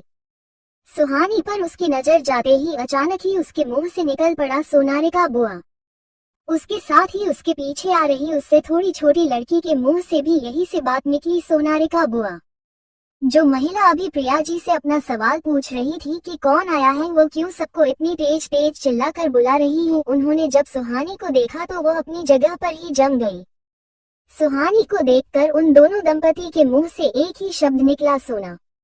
उसके बाद उनके मुंह से कुछ और निकला ही नहीं और उनकी आंखों में आंसुओं की धारा बह निकली। घर के सभी लोग सुहानी को देखकर अपनी जगह ही जम से गए थे और उनमें से किसी से भी अब कुछ भी कहने की हिम्मत नहीं बची थी। इस वक्त जिस गेट से सुहानी और प्रिया जी घर के अंदर आए थे, वहां से एक सुहानी के पापा की उम्र के व्यक्ति ने आते हुए कहा, क्या बात है प्रिया, तुमने मुझे इतनी जल्दबाजी में घर क्यों बुलाया है? उस व्यक्ति की आवाज सुनकर सुहानी ने पीछे पलट कर देखा तो वो उन्हें नहीं पहचान पाए। उन्हें देखकर सुहानी को सिर्फ वो पेंटिंग नजर आ रही थी जिसमें उसकी माँ एक लड़के को राखी बांध रही थी। उनकी शक्ल उस लड़के से मिल रही थी जिसे देखकर सुहानी ने अंदाजा लगा दिया कि यह उसके भाई माँ के भाई यानी कि उसके मामा हैं। जो व्यक्ति अभी अभी अंदर आए थे, उन्होंने जब सुहानी को देखा तो वो उसे देखते ही रह गए। उनके मुंह से भी सुहानी को देखने के बाद एक ही शब्द निकला, वो था सोना। सुहानी को देखने के बाद वो रुके नहीं, उन्होंने जाकर जल्दी से सुहानी को गले लगा लिया। सुहानी को गले लगाने के बाद वो ये बात भूल गए थे कि जो लड़की उनके सामने खड़ी है वो उनकी बहन नहीं बल्कि उनकी भांजी है। उन्होंने सुहानी से अलग होकर पूछा, सोना कहाँ चली गई थी? तुझे पता भी है तेरे जाने के बाद हमने तुझे कितना खोजा लेकिन तू हमें कहीं नहीं मिली। सुहानी चुपचाप सी बस उनकी बातें सुने जा रही थी। सुहानी को चुप देखकर उन्होंने सुहानी से फिर से कहा, तू चुप क्यों है, कुछ बोल क्यों नहीं रही? फिर कुछ सोचते हुए वो सुहानी से अलग होकर अपनी माँ के पास चले गए। उनके पास जाकर उन्होंने कहा, माँ देखो ना, सोना मुझसे बात ही नहीं कर रही है। वो मुझसे अब भी नाराज होकर बैठी है, उससे कहो ना वो मुझसे बात करे। उनकी बात सुनकर भी उनकी माँ ने उन्हें कुछ नहीं कहा। वो बर्फ सी अपनी जगह पर जमी सी रह गई। अपनी माँ को कुछ ना बोलता देख वो अपने पापा के पास चले गए। बाबूजी देखिए ना, आप ही सोना से कहो वो मुझसे बात करे, वो मुझसे बात नहीं कर रही। लेकिन उनकी बात सुनकर भी उनके पापा उनसे कुछ नहीं कहा। उनको चुप देखकर वो प्रिया जी के पास चले गए। उन्होंने प्रिया जी से कहा, प्रिया तुम ही देखो ना, सोना मुझसे अब भी नाराज है, तुम कहो ना उससे अपनी नाराजगी छोड़कर वो अपने दादा से बात करे। प्रिया जी उनका हाथ थामते हुए कहा, वो करेगी आपसे बात, पहले आप शांत तो हो जाइए। हम कहांगे उसे आपसे बात करने के लिए, पर पहले आप शांत हो जाइए। प्रिया जी के कहने पर वो शांत हो गए और फिर से सुहानी की ओर देखने लग गए। सुहानी जो कब से उन्हें ही देखे जा रही थी, उन्हें देखकर उन्हें आकाश की याद आ गई। आकाश भी तो सुहानी से इतना ही प्यार करता था। सुहानी के दूर जाने की बात सुनकर वो कितना नाराज हुआ था। अगर शिवांश ने उस वक्त उसे ना रोका होता तो वो ना जाने सुहानी से गुस्से में क्या क्या बोलता। प्रिया जी ने अपने पति का शांत करवाने के बाद सभी को अपने पास बुला लिया और सभी को अपने पास बुलाने के बाद वो सुहानी के पास गई और सबको सुहानी के बारे में बताते हुए कहा, ये सुहानी है, हमारी सोनारिका की बेटी, और यह गुड़िया। उन्होंने कियारा को अपनी गोद में लेते हुए कहा, कियारा हमारी सुहानी की बेटी है, आपकी प्रणातिन माँ। कियारा को प्रिया जी गोद में लेने की वजह से वो नींदों में ही कसमकसाने लगी। उसने नींदों में ही मम्मा मम्मा पुकारना शुरू कर दिया। कियारा को ऐसे परेशान होता देखा सुहानी ने उसे वापस अपनी गोद में लेकर सुलाने लगी। सुहानी की गोद में आते ही कियारा फिर से आराम से सो गई। कियारा नींद में भी अपनी माँ का आंचल पहचानती थी। ये बात सोचकर प्रिया जी काफी खुश हो रही थी। उन दोनों माँ बेटी को देखकर घर में सभी के चेहरों पर मुस्कान आ गई। सुहानी के बारे में सबको बताने के बाद प्रिया जी ने कहा, सुहानी बेटा, यह आपकी नानी माँ है सावित्री मल्होत्रा। उन्होंने उन बुजुर्ग महिला की तरफ इशारा करते हुए कहा, और यह आपके नाना जी सुयेश मल्होत्रा। प्रिया जी ने उन बुजुर्ग दंपति को सुहानी से मिलवाते हुए अपनी बात कही। उन दोनों का परिचय जानकर सुहानी ने उन्हें नमस्ते किया और जैसे ही उनके पैर छूने के लिए झुकने लगी, सावित्री जी ने उन्हें बीच में ही रोक दिया क्योंकि कियारा अभी भी सुहानी की गोद में ही थी। उन्होंने सुहानी के सर पर हाथ रख उसे आशीर्वाद दिया। उसके बाद प्रिया जी ने अपने पति की तरफ इशारा करते हुए कहा, यह आपके मामा जी हैं महेश मल्होत्रा। सुहानी उन्हें पहले ही पहचान गई थी। सुहानी ने उन्हें नमस्ते किया तो उन्होंने भी थोड़ा उदास होते हुए सुहानी को अपना आशीर्वाद दे दिया। वो कुछ पल की खुशी में भूल गए थे कि इतनी छोटी उम्र में उनकी बहन कैसे हो सकती है, इसलिए वो सुहानी को अपनी सोना समझ बैठे थे। इसलिए वो थोड़े उदास हो गए थे सुहानी के बारे में जानकर, क्योंकि वो उनकी बहन नहीं भांजी थी। वो तो अपनी बहन का सालों से इंतजार कर रहे थे। महेश जी से मिलाने के बाद प्रिया जी ने उन दोनों लड़के लड़कियों को अपने पास बुलाया और सुहानी से मिलवाते हुए कहा, यह आपके बड़े भाई कृष और यह आपकी छोटी बहन कृष्णा। उन दोनों लड़के लड़कियों से मिलाने के बाद प्रिया जी ने उन दोनों से कहा, यह आपकी सोनारिका बुआ की बेटी है सुहानी। सुहानी से मिलने के बाद उन दोनों ने उन्हें हाय किया। उसके बाद कृष्णा ने सुहानी से कहा, आपको पता है सुहानी दीदी, आप बिल्कुल सोनारिका बुआ जैसे दिखते हो। सभी से मिलवाने के बाद प्रिया जी ने कहा, सुहानी बेटा, आप काफी लंबे सफर से आए हैं, थक गई होंगी, आप आराम कर लीजिए और कियारा को भी सुला दीजिए, हम आपको आपका कमरा दिखा देते हैं। सभी से मिलवाने के बाद प्रिया जी ने कहा, सुहानी बेटा, आप काफी लंबे सफर से आए हैं, थक गई होंगी, आप आराम कर लीजिए और कियारा को भी सुला दीजिए, हम आपको आपका कमरा दिखा देते हैं। उसके बाद प्रिया जी ने सुहानी को उसके कमरे में लेकर चली गई। प्रिया जी सुहानी को जिस कमरे में लेकर गई थी, उसे देखकर लग रहा था जैसे उन्होंने उसे अभी तैयार करवाया हो। सारी चीज अपनी जगह पर रखी हुई थी। पूरा कमरा साफ सुथरा था और उसे कमरे को बहुत ही प्यारे तरीके से सजाया गया था। उस कमरे की दीवार पर एक बड़ी सी पेंटिंग लगी हुई थी जिसमें सोनारिका जी मुस्कुरा रही थी। उस पेंटिंग और उस कमरे की सजावट को देखकर सुहानी का दिल कह रहा था कि यह उसकी माँ का ही कमरा है, और यही सच था। प्रिया जी सुहानी को उसकी माँ यानी सोनारिका जी के कमरे में ही लेकर गई थी। प्रिया जी के साथ साथ उनके पूरे परिवार को हमेशा से ही सोनारिका जी के लौटने का इंतजार रहा था, इसलिए उन्होंने उनके कमरे को वैसा का वैसा ही रखा था जैसा वो छोड़कर चली गई थी। इस कमरे की साफ सफाई प्रिया जी खुद रोज अपनी आंखों के सामने करवाती थी। अपनी माँ के कमरे में आने के बाद एक अलग ही अपनापन सुहानी को फील हो रहा था। जिस ममता के लिए सुहानी बचपन से तरस गई थी, उसे वह ममता और प्यार सोनारिका जी के कमरे में आने के बाद में महसूस हो रहा था। उस कमरे में आने के बाद सुहानी कुछ हद तक इमोशनल हो गई थी। सुहानी को इमोशनल होता देख प्रिया जी ने उसे उस कमरे में अपनी माँ की यादों के साथ अकेला छोड़ना ही सही समझा। प्रिया जी समझ रही थी जब सुहानी को अपनी माँ के बारे में पता चला था तब उसे इतना अपना प्यार महसूस नहीं हुआ था। उस वक्त उसने प्रिया जी को ये कहकर उनके साथ आने से मना कर दिया था कि जिस परिवार ने उसे पाल पोष कर बड़ा किया है, अभी उसकी उनके लिए जो जिम्मेदारी है उसे वो पूरी करनी है, इसलिए वह चाहे तो भी अपने माँ के परिवार में नहीं लौट सकती। और आज भी जब सुहानी दिल्ली के लिए निकली थी, उस वक्त किस्मत का कनेक्शन ही कह सकते हैं कि प्रिया जी ने उसे कॉल कर लिया। प्रिया जी ने जब सुहानी को कॉल किया और उससे बात की तो उस वक्त सुहानी पूरी तरह से टूट चुकी थी। किसी अपने का साथ पाकर सुहानी को ऐसा लगा जैसे उसके किसी अपने ने उसके सर पर हाथ रख दिया हो। वो आज भी इस दुनिया में अकेले नहीं है और उसे अपनेपन में इमोशनल होकर सुहानी ने प्रिया जी को सब कुछ बता दिया। सुहानी के बारे में जानकर प्रिया जी को काफी दुख हुआ था, इसलिए उन्होंने सुहानी को कसम देकर अपने पास बुला लिया। सुहानी उनके पास नहीं आना चाहती थी, वो अपनी जिंदगी एक नए सिरे से शुरू करना चाहती थी, लेकिन प्रिया जी के समझाने के बाद और कियारा बारे में सोचकर सुहानी ने उनके पास आने का फैसला कर लिया। यहाँ आने के बाद सुहानी को लग रहा था कि उसने जो डिसीजन उस वक्त लिया वह काफी सही था। अगर आज सुहानी यहाँ नहीं आई होती तो वो कभी जान ही नहीं पाती कि उसका भी एक प्यारा सा परिवार है जो आज तक उसकी माँ की यादों के साथ जीता आया है। सुहानी यह बात नहीं जानती थी कि यह परिवार उसे अपनाएगा या नहीं, लेकिन अपनी माँ के बारे में जानकर सुहानी को बहुत अच्छा लग रहा था। जिस माँ को सुहानी ने ना कभी देखा नहीं, उनके बारे में कभी सुना, उस माँ के बारे में आज जानकर एक अलग ही संतोष प्राप्त हो रहा था।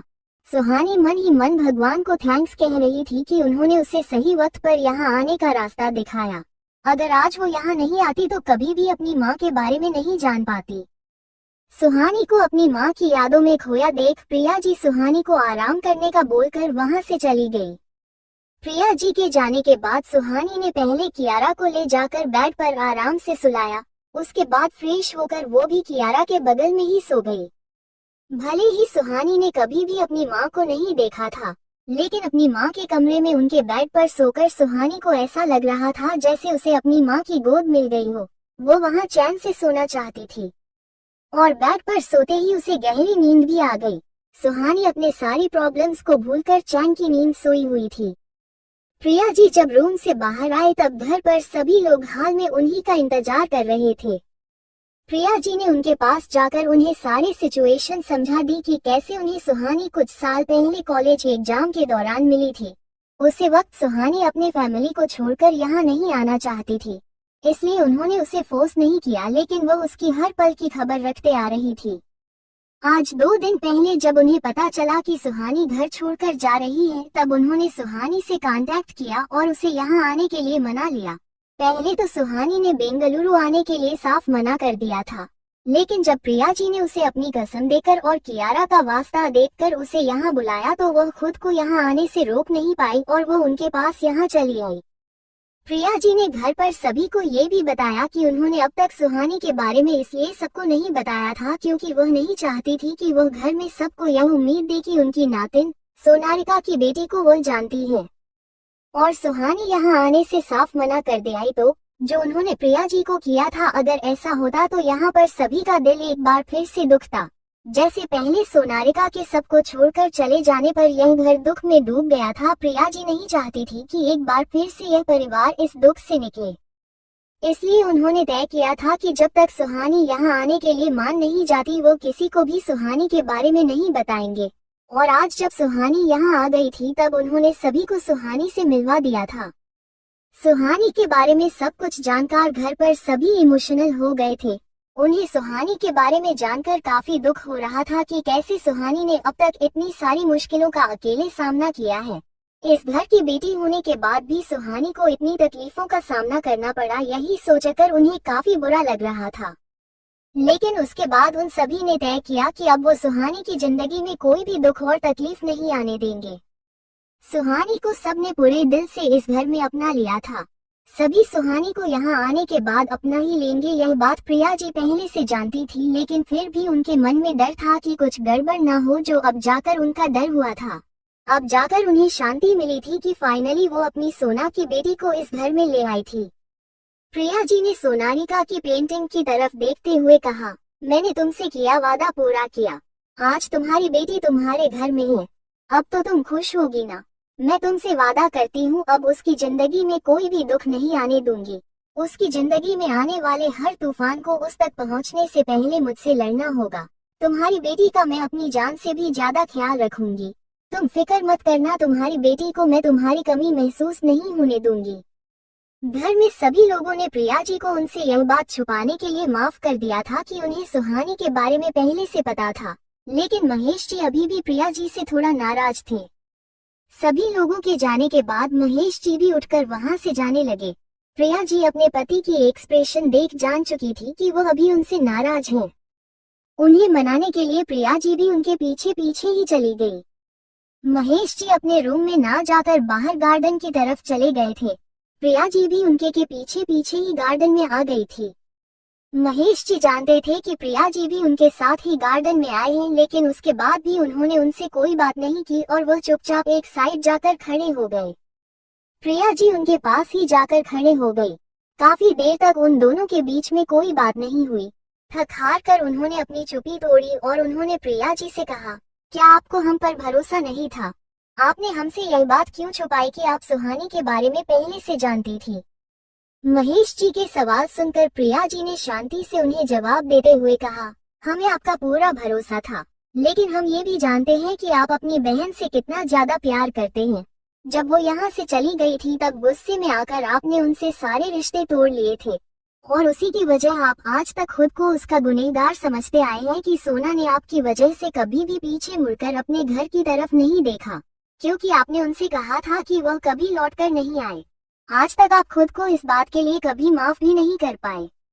ये सब जानते हुए भी अगर मैं आपको ये बता देती कि सोना की बेटी सुहानी को मैं जानती हूँ, मुझे पता है कि वो कहाँ है, तो क्या आप एक पल भी इंतजार कर पाते सुहानी से मिलने के लिए? नहीं ना। प्रिया जी के सवाल करने पर महेश जी ने अपनी गर्दन हाँ में हिला दी। वो प्रिया जी की बात से सहमत है कि अगर उन्हें उसी वक्त पता चलता है तो वो उसी वक्त सुहानी को यहाँ ले आते। महेश जी के हाथ सुनकर प्रिया जी ने अपनी बात आगे बढ़ते हुए कहा, आपको क्या लगता है सुहानी को इस घर में लाने के लिए हमने कोशिश नहीं की होगी? हमने बहुत कोशिश की थी, लेकिन हमारी बच्ची उन लोगों के एहसानों के नीचे इतनी दब गई थी, वह चाहकर भी हमारे साथ नहीं आ पा रही थी। हम सुहानी को जोर जबरदस्ती ये नहीं रहना चाहते थे। अगर हमने ऐसा किया होता तो एक न एक दिन सुहानी भी हमें खुद का गुनहगार समझती और हो सकता है वो हमें छोड़कर चली भी जाती। इसलिए हम चाहते थे कि सुहानी अपने सारे पुराने रिश्तों को छोड़कर पूरे मन से हमारे पास आए। और देखिए, हमारे इंतजार का फल हमें मिला। फाइनली सुहानी के सामने उन लोगों का सच आ गया और उन सभी को छोड़कर सुहानी हमारे पास लौट आई। अब हम अपनी बच्ची का ध्यान रख सकते हैं। हमें हर पल अब इस बात का डर नहीं रहेगा कि सुहानी किसी भी वक्त हमें छोड़कर वापस उनके पास जा सकती है। हम जानते हैं कि इस वक्त हम आपके थोड़े खुदगर्ज लगेंगे, लेकिन हमारा यकीन कीजिए, जिन लोगों के साथ सुहानी अब तक रह रही थी उन्हें सच में हमारी बेटी की कोई कदर नहीं थी। अगर उन्हें हमारी बेटी की फिक्र होती तो वह उसे इस वक्त कभी भी अकेला नहीं छोड़ते। आप जानते हैं, हमने सुहानी को कॉल किया था। उसी वक्त आधी रात को सुहानी दिल्ली के लिए निकल चुकी थी। वो कियारा को लेकर अकेले दिल्ली जा रही थी, उस शहर में जहां से ये तक नहीं पता कि उसे कहां जाना है, कहां रहना है। और यह बात उसके परिवार को पता थी, उसके बावजूद उन्होंने उसे अकेले जाने दिया। एक पल के लिए हम ये बात मान भी लेंगे सुहानी ने जिद की होगी, लेकिन क्या उस बच्चे की जिद उसकी सुरक्षा से ज्यादा जरूरी थी? उन्होंने आधी रात को उसे दिल्ली के लिए रवाना कर दिया, बिना उस बात की चिंता किए कि बीच रास्ते में सुहानी और कियारा के साथ कुछ भी हो सकता था। उन्हें कुछ हो जाता तो वो लोग क्या करते, हम क्या करते? इसलिए हमें लगता है सुहानी ने उन रिश्तों को छोड़कर एकदम सही निर्णय लिया है। अब हम कभी उसे उन रिश्तों के पास दोबारा नहीं जाने देंगे। और आपको पता है, उन्होंने सुहानी की शादी भी एक सब्स्टिट्यूट की तरह उस लड़के से करवाई जो पहले उनकी बड़ी बेटी के लिए रिश्ता आया था। उनको बेटी शादी से भाग गई तो सुहानी को सोनाक्षी की जगह मंडप में बैठा दिया, और न सिर्फ मंडप में बिताया बल्कि उसकी शादी भी करवाई उस लड़के से जिसे वो जानती तक नहीं। हैं, हमने सुहानी को कॉल किया था। उसी वक्त आधी रात को सुहानी दिल्ली के लिए निकल चुकी थी। वो कियारा को लेकर अकेले दिल्ली जा रही थी, उस शहर में जहां से ये तक नहीं पता कि उसे कहां जाना है, कहां रहना है। और यह बात उसके परिवार को पता थी, उसके बावजूद उन्होंने उसे अकेले जाने दिया। एक पल के लिए हम ये बात मान भी लेंगे सुहानी ने जिद की होगी, लेकिन क्या उस बच्ची की जिद उसकी सुरक्षा से ज्यादा जरूरी थी? उन्होंने आधी रात को उसे दिल्ली के लिए रवाना कर दिया, बिना उस बात की चिंता किए कि बीच रास्ते में सुहानी और कियारा के साथ कुछ भी हो सकता था।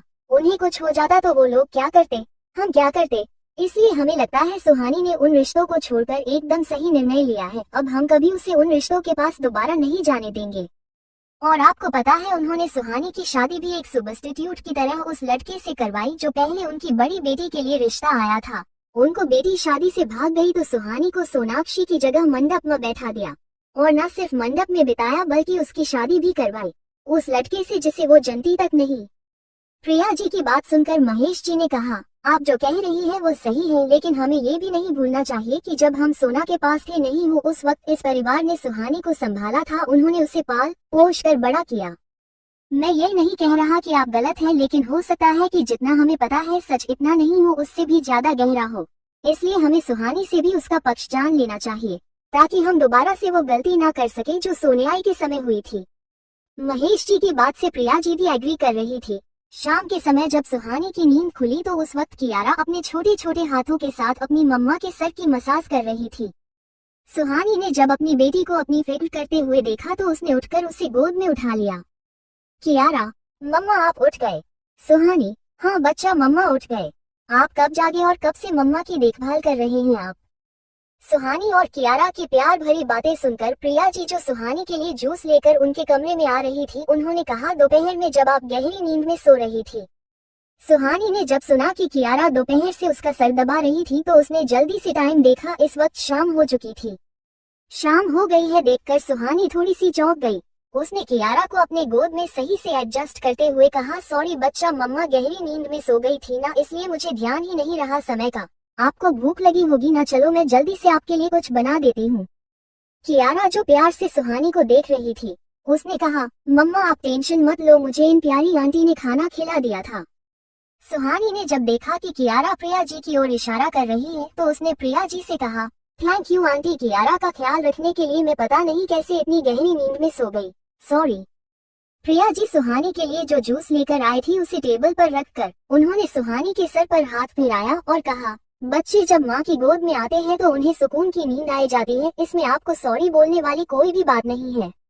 आपकी गुड़िया को हमने खाना जरूर खिला दिया था, लेकिन इन्होंने आपको एक पल के लिए भी अकेला नहीं छोड़ा। जब से जागी है ना तब से ही आपकी सिरहने बैठकर आपके उठने का इंतजार कर रही थी। प्रिया जी की बात सुनकर सुहानी के चेहरे पर एक प्यारी सी मुस्कान आ गई। सुहानी ने कियारा के दोनों गालों पर किस करते हुए कहा, आपको मम्मा की फिक्र हो रही थी? कियारा ने क्यूट सा फेस बनाते हुए अपनी गर्दन हाँ में हिला दी। कियारा ने क्यूट सा फेस बनाते हैं सुहानी से पूछा, मामा आपका सर दर्द हो रहा है, मैं आपका सर फिर से दबाऊं?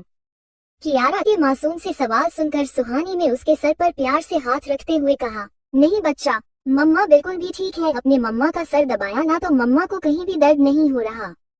सुहानी अब बिल्कुल भी ठीक है। ये सुनकर कियारा बहुत खुश हो गई। फिर कियारा ने प्रिया जी की ओर देखते हुए कहा, मम्मा एक प्यारी सी आंटी कौन है? ये बिल्कुल दादी जैसे प्यारी सी है, और यह मेरा कमरा तो नहीं है, फिर हम कहाँ हैं? इस बार कियारा के सवालों का जवाब सुहानी ने ना देकर प्रिया जी ने दिया। प्रिया जी ने कियारा के गालों पर प्यार से हाथ रखते हुए कहा, हम आपकी प्यारी सी आंटी नहीं है, हम आपकी नानी माँ हैं। आप कहीं और नहीं अपनी नानी के घर आए हो। प्रिया जी की बात सुनकर कियारा ने फिर से सवाल किया, नानी के घर? लेकिन मेरे नानी का घर तो ऐसा नहीं है।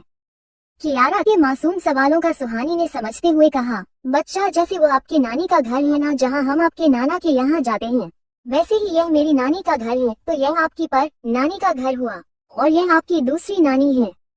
सुहानी ने अपनी बेटी को प्यार से समझा दिया था और कियारा भी इतनी समझदार थी कि वो अपने माँ की बात अच्छे से समझ रही थी। प्रिया जी दोनों माँ बेटी को प्यार से देखते हुए कहा, सुहानी बेटा, कियारा को हमने खाना खिला दिया था लेकिन अब शाम हो चुकी है तो उसे फिर से भूख लग गई होगी, और आपने भी सुबह से कुछ नहीं खाया है, इसलिए पहले आप ये जूस पी लीजिए, उसके बाद फ्रेश होकर बाहर आ जाइए, हम आपके लिए थोड़ा हल्का खाना बनवा देते हैं। प्रिया जी कहने पर सुहानी ने भी हाँ करते हुए उनसे जूस का ग्लास ले लिया। प्रिया जी तो सुहानी को बाहर आने के लिए कहकर चली गई थी, लेकिन अब सुहानी को घबराहट हो रही थी कि पता नहीं अब ये परिवार उसे अपनाएगा भी या नहीं। सुहानी ने खुद को मजबूत कर लिया था कि अगर ये परिवार उसे नहीं अपनाएगा तो वो यहाँ पर ज्यादा वक्त नहीं रुकेगी और जल्दी यहाँ से चली जाएगी। खुद का मन पक्का करने के बाद सुहानी ने कियारा से कहा, बच्चा चलो मम्मा अभी आपको नहला देती हैं, आप सुबह नहाए नहीं थे ना, और अच्छे बच्चे तो रोज नहाते हैं। सुहानी के प्यार से कहने पर कियारा नहाने लिए जल्दी से तैयार हो गई। उसके बाद सुहानी ने पहले ले जाकर कियारा को नहलाया और उसे तैयार किया। उसके बाद वह खुद भी फ्रेश होकर तैयार हो गई। सुहानी को अभी भी बाहर जाने में थोड़ी सी हिचकिचाहट हो रही थी। सुबह जब वो घर वालों से मिली थी तब भी घर वाले उसे बस थोड़ी देर के लिए मिले थे, इसलिए उसे हिचकिचाहट हो रही थी। पता नहीं अब उनका कैसा रिएक्शन होगा उसे देखकर। दूसरी तरफ ऋषभ ने अपने सभी आदमियों से कहकर सुहानी को हर जगह ढूंढवा लिया था, लेकिन अभी भी उसके पास कोई सुराग नहीं था कि सुहानी कहाँ होगी। जब सारी कोशिश के बाद भी उसे सुहानी के बारे में कुछ नहीं पता चला तो उसने आनंद जी के घर जाकर सुहानी के बारे में पता करना ही सही समझा। ऋषभ आनंद जी के घर पहुंचा तो एक साथ कई सारी गाड़ियां जाकर आनंद जी के घर के बाहर रुक गई। इतनी सारी गाड़ियों की आवाज सुनकर सुनैना जी बाहर आई। उन्होंने जब घर पर ऋषभ के साथ इतने सारे लोगों को में आते हुए देखा, वह घबरा गई और वह जाकर आनंद जी के पास उन्हें सारी बात बता दी। आनंद जी ने सुनैना को शांत करवाते हुए कहा कि कुछ नहीं होगा, हम हैं यहाँ पर। दादी जो आनंद जी के पास ही बैठे थे, उन्हें ये सुनकर कि ऋषभ अपने आदमियों के साथ यहाँ आया है, खुश हो गई। उन्हें लगा कि ऋषभ शायद सोनाक्षी के लिए रिश्ता मांगने आया है, क्योंकि वैसे ही गायत्री जी ने जब सोनाक्षी को सर्वेंट क्वार्टर भेजा था तो उससे उसका फोन भी ले लिया था और उसे पर काफी स्ट्रिक्ट निगरानी रखे हुए थे, इसलिए सोनाक्षी की अपनी दादी से बात ही नहीं हुई थी, इसलिए उन्हें पता ही नहीं था कि उसे घर में सोनाक्षी के साथ क्या हो रहा है। ऋषभ की आने की खबर सुनकर दादी जी ने खुश होते हुए सुनैना जी से कहा, खड़े खड़े देख क्या रही हो, जल्दी से जाओ, मेहमानों के लिए कुछ चाय नाश्ता बना कर लाओ। दादी को इस बात की दूर दूर तक कोई भी भनक नहीं थी कि ऋषभ यहाँ किस मकसद से आया है। आकाश और शिवांश भी इस वक्त घर पर नहीं थे। ऋषभ जी घर के अंदर आया तो उसे आनंद जी हाल में ही खड़े हुए मिल गए। ऋषभ ने थोड़ा रेस्पेक्ट के साथ आनंद जी पूछा, अंकल सुहानी कहाँ है? आनंद जी ने भी अनजान बनते हुए कहा, ये हमें कैसे पता होगा, वो तो आपके घर गई थी। ऋषभ ये बात पहले से जानता था कि आनंद जी उसे कुछ भी किसी तरीके से नहीं बताएंगे। ऋषभ ने आनंद जी के सामने हाथ जोड़ते हुए कहा, मैं जानता हूँ अंकल, मुझे बहुत सारी गलतियाँ हुई हैं। शायद इसी वजह से आप मुझे नहीं बता रहे कि सुहानी कहाँ है, लेकिन मैं आपसे वादा करता हूँ कि मैं अपनी सुहानी को कहीं से भी ढूंढ कर ले आऊंगा। ऋषभ बात जानता था कि आनंद जी ही सुहानी को बस स्टैंड को छोड़कर आए थे, लेकिन इस वक्त वो पहले ही सुहानी के साथ बहुत कुछ गलत कर चुका था, इसलिए वो अब कुछ भी किसी के साथ जबरदस्ती से न कर प्यार से सारी चीजों को हैंडल करना चाहता था। इसलिए आनंद जी के ना करने के बाद भी ऋषभ ने उन्हें कुछ नहीं कहा और शांति से वहां से वापस लौट गया। ऋषभ ने आनंद जी के सामने हाथ जोड़ते हुए कहा, मैं जानता हूँ अंकल, मुझे बहुत सारी गलतियाँ हुई हैं। शायद इसी वजह से आप मुझे नहीं बता रहे कि सुहानी कहाँ है, लेकिन मैं आपसे वादा करता हूँ कि मैं अपनी सुहानी को कहीं से भी ढूंढ कर ले आऊंगा। ऋषभ बात जानता था कि आनंद जी ही सुहानी को बस स्टैंड को छोड़कर आए थे, लेकिन इस वक्त वो पहले ही सुहानी के साथ बहुत कुछ गलत कर चुका था, इसलिए वो अब कुछ भी किसी के साथ जबरदस्ती से न कर प्यार से सारी चीजों को हैंडल करना चाहता था। इसलिए आनंद जी के ना करने के बाद भी ऋषभ ने उन्हें कुछ नहीं कहा और शांति से वहां से वापस लौट गया। ऋषभ घर से निकल रहा था, तभी उसे किचन की तरफ से आकर एक पत्थर लगा। ऋषभ को पत्थर लगते ही उसके साथ जो बॉडीगार्ड आए थे वो एक्टिव हो गए। उन्हें लगा जैसे किसी ने ऋषभ पर अटैक कर दिया हो, इसलिए वो लोग जल्दी से अपने पोजीशन में आ गए। ऋषभ को कवर करने के बाद भी सबने जब चारों तरफ अपनी नजर दौड़ाई तो उसे कहीं कोई नजर नहीं आया। ऋषभ ने जब उस पत्थर की तरफ देखा जो अभी आकर से लगा था तो वो पत्थर एक कागज में लपेटा हुआ था। ऋषभ ने उस पत्थर को उठाकर उस कागज को खोला तो उसमें लिखा हुआ था, सुहानी कहाँ गई है ये घर में किसी को भी नहीं पता। आनंद जी ने उसे दिल्ली जाने के लिए बस में बैठाया था, लेकिन वो बीच रास्ते में ही कहीं और चली गई है और अब घर पर किसी को भी नहीं पता कि सुहानी कहाँ है। हम जानते हैं कि आप सुहानी से बहुत प्यार करते हैं, लेकिन आप किसी बात को लेकर उससे नाराज हैं, लेकिन आप अभी भी उससे प्यार करते हैं। आप प्लीज उसे ढूंढ कर ले आइए, वो गुड़िया के साथ अकेली होगी, उसे जल्दी से ढूंढ लीजिए। ऋषभ ने जो उस कागज पर लिखा हुआ पढ़ा तो उसने पीछे मुड़कर किचन की तरफ देखा तो उसे सुनैना जी खिड़की के पास में हाथ जुड़े हुए खड़ी दिख गई। सुनैना जी ऋषभ से विनती कर रही थी कि वो सुहानी को ढूंढ ले। ऋषभ ने अपनी आंखों के इशारे से उन्हें यकीन दिलाया कि वो जल्दी ही उनकी गुड़िया और सुहानी को ढूंढ लेगा। उसके बाद ऋषभ वहां से चला गया। ऋषभ को अपने आदमियों की छानबीन से अभी तक यही पता चला था कि उस दिन रात को आनंद जी बस स्टैंड गए थे, इसलिए वह अंदाजा लगा रहा था कि उन्होंने सुहानी को बस स्टैंड में किसी बस में बैठाया है और उसे कहीं दूर भेज दिया है, लेकिन वो यह नहीं जानता था कि आनंद जी ने सुहानी को कहाँ की बस में बैठाया था। सुनैना जी के लिखे इस कागज ने ऋषभ को सब बता दिया था कि आनंद जी ने सुहानी को दिल्ली के लिए रवाना किया था, लेकिन सुहानी बीच रास्ते में कहीं और चली गई है। जहां ऋषभ को एक तरफ इस बात का सुकून था कि ये तो पता चला कि आनंद जी ने सुहानी को दिल्ली जाने वाली बस में बैठाया था, लेकिन दूसरी तरफ से इस बात का डर भी था कि सुहानी बीच रास्ते में ही बस से उतर के कहीं और चली गई हो, कहीं वो किसी मुसीबत में ना पड़ गई हो। ऋषभ को अब सुहानी को लेकर और ज्यादा फिक्र होने लग गई थी। ऋषभ ने अपने मैनेजर को कॉल करके कहा पता करो कि उसे दिन दिल्ली जाने वाली बस में सुहानी जब बैठी थी तो बीच रास्ते में वो कहाँ उतरी। मुझे सारी डिटेल जितनी जल्दी हो सके ला कर दो। ऋषभ को अब कियारा और सुहानी को लेकर और भी ज्यादा फिक्र हो रही थी। ऋषभ सीधा आर्यन पैलेस गया और वहां जाकर उसने गायत्री जी को सब बता दिया जो अभी अभी आनंद जी के घर पर हुआ था। ऋषभ की बात सुनने के बाद तो गायत्री जी को भी सुहानी की फिक्र होने लगी। उन्हें समझ नहीं आ रहा था कि आनंद जी इतनी बड़ी बेवकूफी कैसे कर सकते हैं। उन्होंने सुहानी को कियारा के साथ अकेले ही दिल्ली भेज दिया बिना किसी सिक्योरिटी के। आनंद जी ने वर्षों तक गायत्री जी के साथ काम किया था, इसलिए गायत्री जी ये बहुत अच्छे से जानते थे कि आनंद जी बिना किसी बड़ी वजह के इतना बड़ा स्टेप नहीं उठाएंगे। वो काफी समझदार इंसान है, अपने बच्चों को ऐसे ही बिना सिक्योरिटी के कहीं भी नहीं भेज देंगे। लेकिन अब उन्हें ये समझ नहीं आ रहा था कि इतने समझदार होने के बावजूद आनंद जी ने सुहानी को अकेले कैसे दिल्ली भेज दिया। गायत्री जी ने कुछ सोचते हुए ऋषभ से कहा, ऋषभ पता करो कि उसे रात के बाद आनंद जी ने किस किस से बात की है।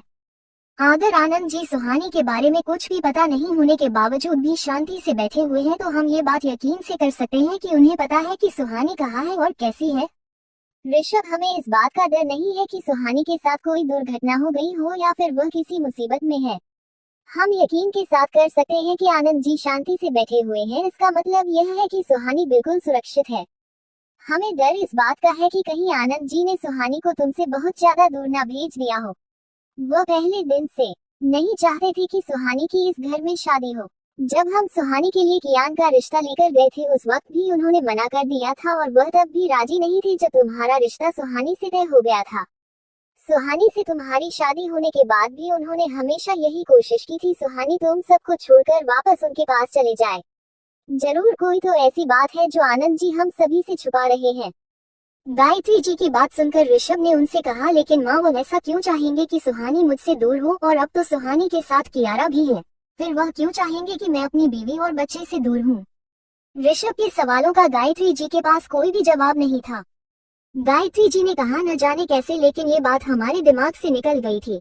हम ये बात कैसे भूल गए कि आनंद जी तो कभी चाहते ही नहीं थे कि सुहानी इस घर में रहे। हम नहीं जानते कि आनंद जी ऐसा क्यों नहीं चाहते, लेकिन हमें जल्द से जल्द सुहानी को ढूंढना होगा इससे पहले कि वो हमसे बहुत दूर चली जाए। ऋषभ ने अपनी माँ की बात सुनकर कहा, मैं पता करता हूँ माँ, आप फिक्र मत कीजिए, मैं सुहानी और कियारा दोनों को सही सलामत घर वापस लेकर आऊंगा।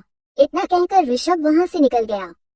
ऋषभ ने गायत्री जी से तो कह दिया था कि वो सुहानी और कियारा को वापस लेकर आएगा, लेकिन यह उसे भी समझ नहीं आ रहा था कि वह अपना वादा कैसे पूरा करेगा। अंदर ही अंदर तो उसे भी यही डर सताए जा रहा था कि कहीं वो सुहानी और कियारा हमेशा हमेशा के लिए दूर ना हो जाए। गायत्री जी ने ऋषभ को जाते हुए देखकर कहा, हम जानते हैं आप हमें तसल्ली देना चाहते हैं, लेकिन अंदर ही अंदर तो आप इस बात को लेकर डर रहे हैं कि आप सुहानी को ना खो दे। अगर आज सुहानी आपसे दूर हो गई तो हम इस बात के लिए कभी खुद को माफ नहीं कर पाएंगे। हमने वक्त रहते हैं आपके रिश्ते पर ध्यान दिया होता तो ये दिन कभी आता ही नहीं, और ना ही कभी हम अपनी पोती और बहू से दूर होते। ये हमारी गलती है ऋषभ कि हम अपने घर में चल रही चीजों को नहीं देख पाए। अपने सुहानी के साथ भले ही गलत किया था, लेकिन आपकी गलती से भी बढ़कर हमारी गलती है हम अपने बच्चों का ध्यान नहीं रख पाए।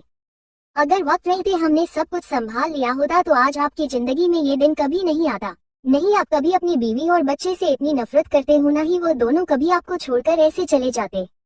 सुनैना जी ने सबसे छुपकर ऋषभ को ये तो बता दिया था कि आनंद जी सुहानी को दिल्ली भेजना चाहते थे, लेकिन उन्हें अभी भी सुहानी को लेकर फिक्र हो रही थी। उन्हें अंदर ही अंदर यह डर सता रहा था कि सुहानी और बुढ़िया के साथ कुछ गलत ना हो गया। सुनैना जी भले ही पूरा सच नहीं जानती थी, लेकिन वो जानती थी कि सुहानी और ऋषभ की जिंदगी में जो भी यह है जहर घुला है, हो ना हो इसमें उन्हीं की बेटी कहा था। सोनाक्षी की किए की गुनहगार वो खुद को समझ रही थी। अगर उन्होंने बचपन से ही दादी की डांट से ना डरकर सोनाक्षी की परवरिश सुहानी की तरह की होती तो आज उनकी दोनों बेटियां अपनी जिंदगी में सुकून से रह रही होती। सोनाक्षी भले ही कितनी गलत हो, लेकिन वह थी तो सुनैना जी की बेटी, इसलिए मां होने के नाते उन्हें अपनी दोनों बेटियों की फिक्र हो रही थी। वो चाहती थी कि सुहानी अपने ससुराल लौट जाए और अपने परिवार के साथ खुशी से रहे और उनके सोनाक्षी को इसके किए की माफी मिल सके और वो अपने घर वापस लौट आए। इस वक्त उन्हें अपने दोनों बेटियों को ही लेकर फिक्र हो रही थी, इसलिए वो भगवान जी के सामने हाथ जोड़कर उनके से सलामती की दुआ कर रही थी। सुहानी जब कियारा को लेकर अपने कमरे से बाहर निकली तब बाहर का नजारा देखकर वो उसे देखते ही रह गई। पूरे घर को फूलों और लाइट से सजाया गया था। ऐसा लग रहा था जैसे यहाँ किसी जश्न की तैयारी हो रही हो। सुहानी ने जैसे ही कियारा के साथ अपने कमरे से पहला कदम बाहर रखा तो उसी वक्त एक बलून फूटने की आवाज आई और उसके साथ ही कियारा और सुहानी पर फूलों की बारिश होने लगी। सुहानी यह सब देखकर काफी चौंक गई थी। वो तो पहले ही बाहर आने से घबरा रही थी और अभी ये देखकर तो वो शॉक हो गई। एक वक्त था जब ऋषभ उसके लिए ऐसे ही सरप्राइज प्लान करता था, लेकिन अब तो वो वक्त कहीं गायब ही हो गया था। उनके प्यार की शुरुआत होने से पहले ही वो रिश्ता खत्म हो गया था। लेकिन वही कियारा अपना इतना प्यार वेलकम देखकर बहुत ज्यादा खुश हो गई थी। फूलों की बारिश से तो वो इतना ज्यादा खुश हो गई कि वो वहीं पर उछलने लग गई और उन फूलों के साथ खेलने लगी। कियारा को अपने वेलकम में इतना ज्यादा खुश होता हुआ देखकर घर के बाकी सदस्य भी काफी ज्यादा खुश थे। बलून फटने के बाद सभी ने एक साथ कहा, वेलकम होम प्रिंसेस। सुहानी तो ये सब देखकर अभी भी शौक में ही थी, लेकिन वहीं दूसरी तरफ कियारा बहुत ज्यादा खुश हो रखी थी। कियारा को इतना कुछ देखकर कृष्णा और क्रिश जल्दी से उन दोनों के पास आए। क्रिश ने कियारा को अपने गोद में उठाकर चारों तरफ घुमा दिया। इससे कियारा भी काफी खुश रही थी, वो भी खिलाकर हंस रही थी। कियारा की आवाज जैसे ही सुहानी के कानों में गूंज आई तो उसे खुश देखकर सुहानी के चेहरे पर भी एक प्यारी सी स्माइल आ गई। कृष्णा जो सुहानी के पास आ गई थी, उसने सुहानी से कहा, आओ नादी, सब आपका बेसब्री से इंतजार कर रहे थे। सुहानी कृष्णा के साथ आगे बढ़ी ही थी कि उसे कियारा के रोने की आवाज सुनाई दी। सुहानी ने जब पलट कर देखा तो कियारा क्रिश की गोद से उतरने के लिए छटपटा रही थी। उसे क्रिश से बहुत ज्यादा डर लग रहा था। कियारा को इस तरह डरता हुआ देखकर सुहानी ने जल्दी से उसे अपनी गोद में ले लिया। कियारा के इस तरह से डरने से क्रिश काफी ज्यादा डर गया था। उसने भी जल्दी से कियारा को सुहानी को सौंपकर थोड़ा पीछे हट गया।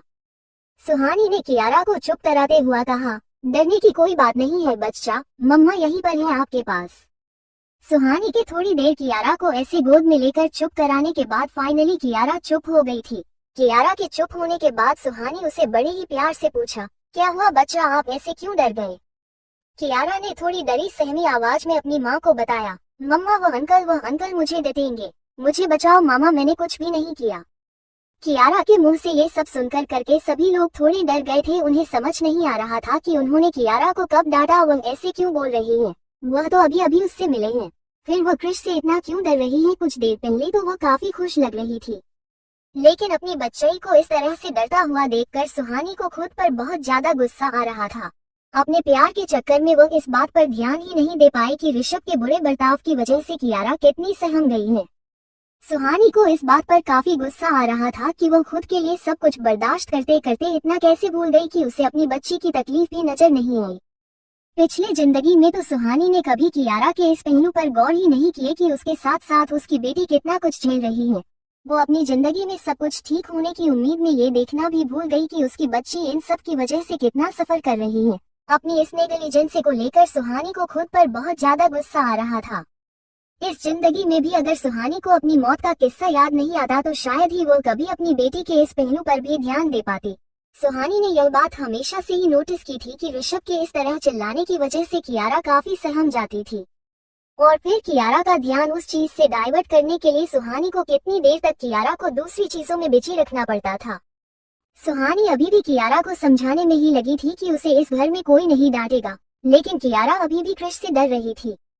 प्रिया जी ने बात को संभालते हुए सुहानी के पास आई और उन्होंने कियारा का ध्यान अपनी तरफ बताते हुए कहा, मेरी गुड़िया को किसने डांटा, आप मुझे बताओ, मैं अभी उसकी पिटाई करूंगी।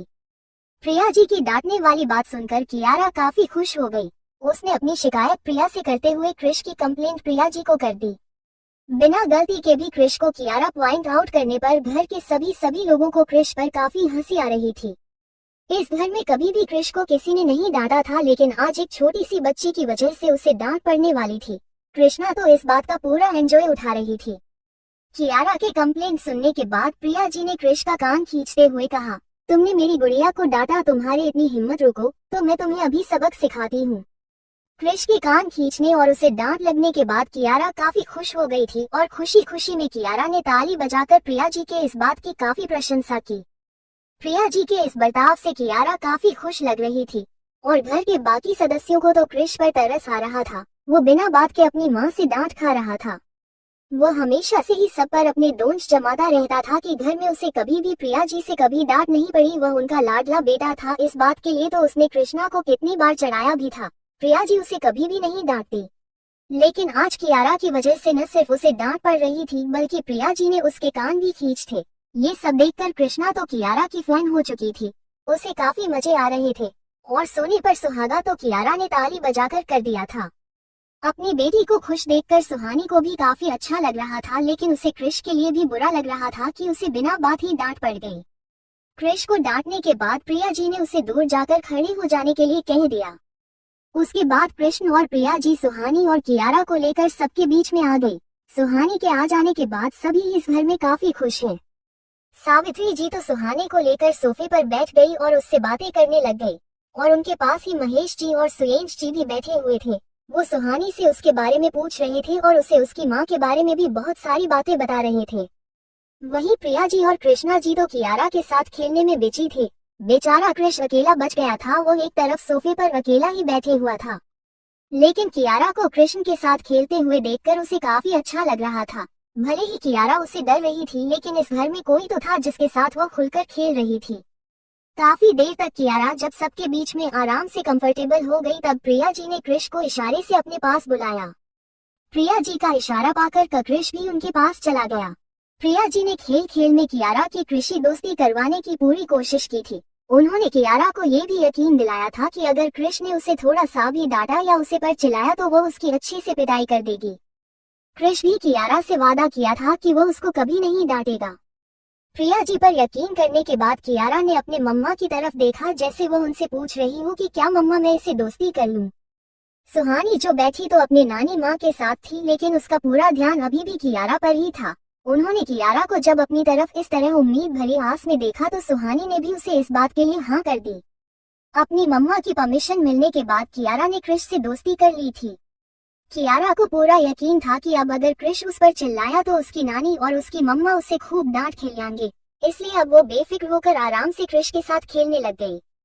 कियारा को कृष और कृष्णा के साथ छोड़कर प्रिया जी अब उन सबके बिछाकर बैठ गई थी। प्रिया जी पर यकीन करने के बाद कियारा ने अपने मम्मा की तरफ देखा, जैसे वो उनसे पूछ रही हो कि क्या मम्मा मैं इसे दोस्ती कर लूं। सुहानी जो बैठी तो अपने नानी माँ के साथ थी, लेकिन उसका पूरा ध्यान अभी भी कियारा पर ही था। उन्होंने कियारा को जब अपनी तरफ इस तरह उम्मीद भरी आस में देखा तो सुहानी ने भी उसे इस बात के लिए हाँ कर दी। अपनी मम्मा की परमिशन मिलने के बाद कियारा ने कृष से दोस्ती कर ली थी। कियारा को पूरा यकीन था कि अब अगर कृष उस पर चिल्लाया तो उसकी नानी और उसकी मम्मा उसे खूब डांट खिलाएंगे, इसलिए अब वो बेफिक्र होकर आराम से कृष के साथ खेलने लग गई। कियारा को कृष और कृष्णा के साथ छोड़कर प्रिया जी अब उन सबके बिछाकर बैठ गए थी। ऐसे ही हंसी खुशी हो सब बैठकर बातें कर रहे थे। तभी सावित्री जी ने सुहानी से पूछा कि वो अब जिंदगी में आगे क्या करना चाहती हैं। सावित्री जी के इस तरह सवाल करने पर कुछ देर के लिए तो सुहानी चुप हो गई। सुहानी को चुप देखकर सावित्री जी ने कहा, कोई बात नहीं, तुमने अभी कुछ सोचा नहीं है तो बाद में बात करेंगे, अभी के लिए तुम परेशान बहुत हो, आराम से रहो। अपनी नानी माँ की बात सुनकर सुहानी ने कहा, नानी माँ मैं अपनी पढ़ाई आगे कंटिन्यू करना चाहती हूँ।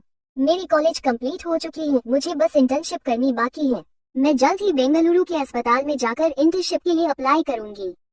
सुहानी की बात सुनकर प्रिया जी ने कहा, तुम परेशान मत हो, यहाँ अपना ही कॉलेज है और उसे अटैच हॉस्पिटल भी अपना ही है।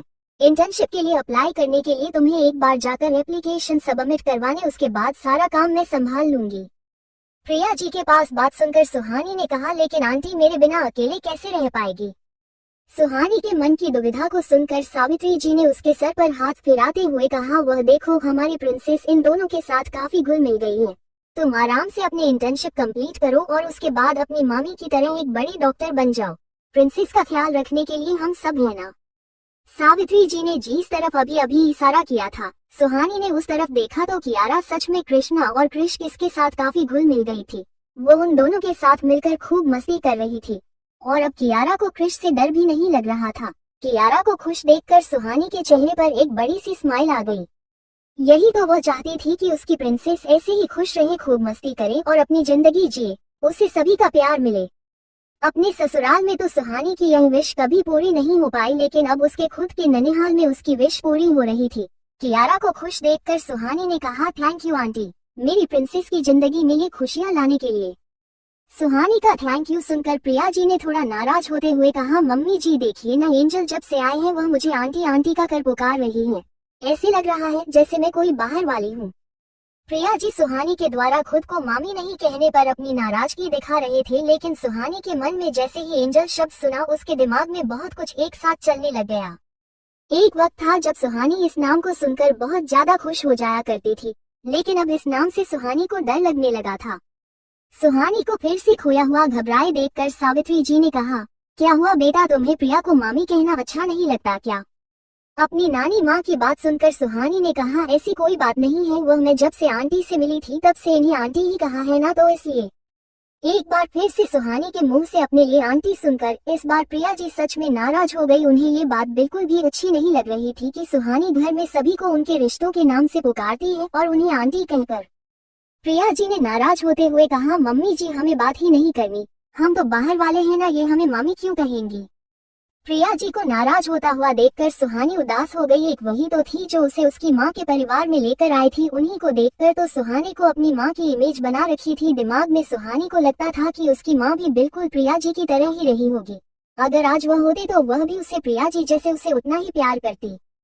सुहानी ने उदास होते हुए प्रिया जी से कहा, मुझे माफ कर दीजिए, मैं आगे से कभी भी आपको आंटी नहीं कहूंगी, आप तो मेरी मामी है ना, और मामी तो माँ से भी ज्यादा प्यार करती है, फिर भला मैं आपको आंटी कैसे कह सकती हूँ? मुझसे गलती हुई, इसके लिए आप मुझे माफ नहीं करेंगे। सुहानी के मुंह से फाइनली अपने लिए मामी सुनकर प्रिया जी काफी अच्छा लग रहा था। उनकी आंखों के सामने वो सीन चल रहा था जब दो लड़कियां एक साथ बैठी हुई थी और उनमें से एक लड़की ने कहा था, देखना प्रिया, जब मेरे बच्चे होंगे ना तो वह तुझे मासी कहकर पुकारेंगे। तब प्रिया जी ने कहा था, नहीं, मुझे उनकी मासी नहीं बनना, मुझे उनकी मामी बनना है। मामी वह जो माँ से भी ज्यादा प्यार करे, मासी तो माँ जैसी होती है ना, मुझे उनकी मासी नहीं उनकी मामी बनना है, मैं उन्हें तुझसे ज्यादा प्यार करूंगी। वो उन दोनों लड़कियों का बचपन था जब उन्हें रिश्तों की सही समझ भी नहीं थी, लेकिन कहते हैं ना कि भगवान छोटे बच्चों की जल्दी सुन लेता है, और वही वो उन दोनों लड़कियों की भी भगवान ने सुन ली थी। प्रिया जी सच में सोनारिका के बच्चों की मासी नहीं मामी बन गई थी, लेकिन प्रिया जी को इस बात का दुख था कि इस बात को देखने के लिए उन सबके बीच में सोनारिका ही नहीं थी। वो भले किसी को अपना दुख दिखाती नहीं थी, लेकिन ये सच था कि सोनारिका जी को सबसे ज्यादा मिस वही करते थे। सोनारिका जी सिर्फ उनकी नन्नद ही नहीं बल्कि उनकी बचपन की वो साथी थी जिन्होंने अपना दुख सुख सब कुछ एक साथ बांटा था। मामा जी अपनी बहन को खोने का दुख नहीं छुपा पाते थे, वो दिखा ही देते थे, लेकिन प्रिया जी के सर पर तो उनसे भी ज्यादा जिम्मेदारियां थी। प्रिया जी को तो सोनारिका के परिवार को भी तो संभालना था। अगर उन्होंने अपने इमोशंस के आगे हार मान ले तो उसके परिवार को कौन संभालेगा, ही सोचकर उन्होंने कभी भी अपने इमोशंस के आगे हार नहीं मानी। प्रिया जी को खोया हुआ देखकर सुहानी ने कहा, क्या हुआ मम्मी, आप अभी भी मुझसे नाराज हैं?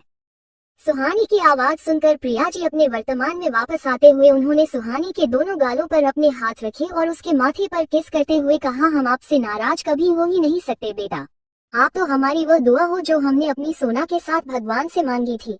आप हमारे लिए भगवान के आशीर्वाद से कहीं भी कम नहीं हो। हमने आपकी माँ के साथ मिलकर एक सपना सजाया था जिसमें हम दोनों चाहते थे कि हम दोनों के बच्चे एक साथ रहें और उनके बीच भी वही रिश्ता हो तो हम दोनों के बीच था।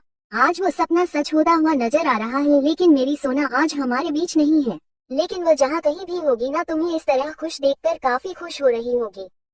तुम जानती हो, तुम्हारा जन्म होने से पहले ही हमने तुम्हारा नाम एंजल रख दिया था। ये नाम तुम्हारी माँ ने रखा था।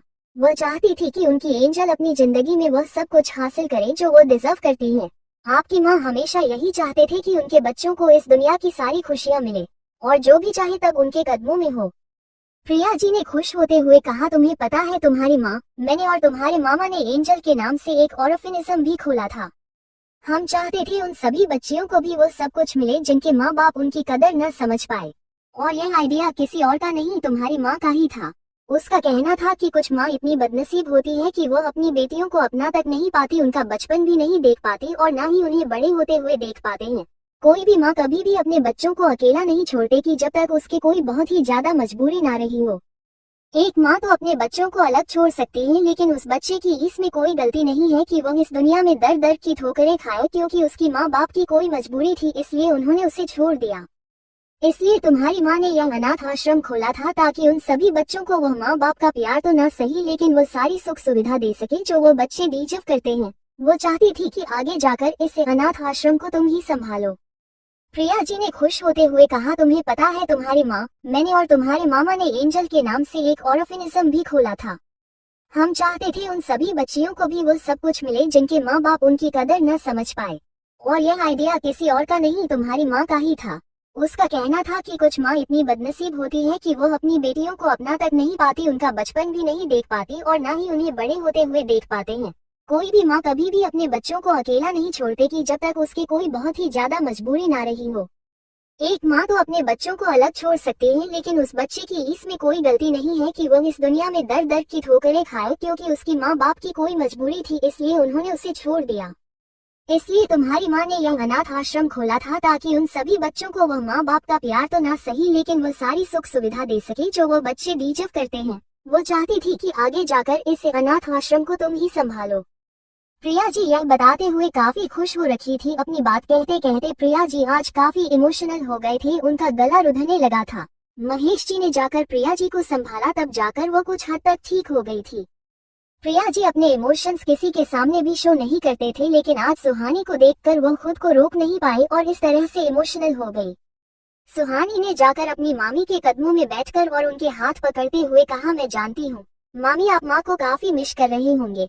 मैं ये तो नहीं जानती कि मेरी माँ यहाँ से क्यों चली गई और क्या मजबूरी उनकी रही होगी कि उन्हें सब कुछ छोड़कर यहाँ से जाना पड़ा, और क्या ही वजह रही होगी कि उन्होंने मुझे भी खुद से दूर कर दिया। बीते वक्त की बातों को तो मैं ठीक नहीं कर सकती, लेकिन मैं आपसे वादा करती हूँ आपने और माँ ने जो भी सपने साथ में मिलकर संजोए थे मैं उन सभी सपनों का पूरा करूंगी। रोने और उदास होने के दिन गए मामी, उन्हें मैं बहुत पीछे छोड़ आई हूँ। अब हमारी जिंदगी में सिर्फ खुशियाँ ही खुशियाँ होगी और इसकी जिम्मेदारी मैं लेती हूँ। सुहानी का कॉन्फिडेंस देखकर और उसका वादा सुनकर घर में सभी खुश हो गए थे। इस वक्त कृष और कृष्णा भी कियारा को लेकर वहां आ गए। कियारा खेलते खेलते काफी थक गई थी, इसलिए वो दोनों उसे लेकर उन सबके पास आ गए थे। सुहानी की बातें उन दोनों ने भी सुनी थी, इसलिए सुहानी का साथ देते हुए उन दोनों ने कहा, आप अकेले नहीं हो, हम भी आपके साथ हैं। इस घर की खुशियों की जिम्मेदारी आप अकेले नहीं उठाओगे, हम आपके साथ मिलकर इस घर में खुशियां भरेंगे।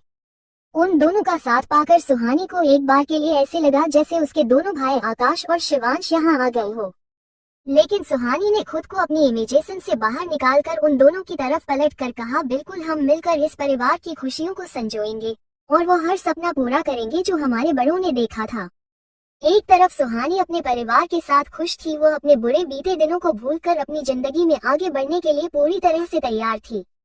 वहीं दूसरी तरफ से गायत्री जी ने अपना पूरा जोर लगा दिया था ये पता करने के लिए कि सुहानी कहाँ चली गई।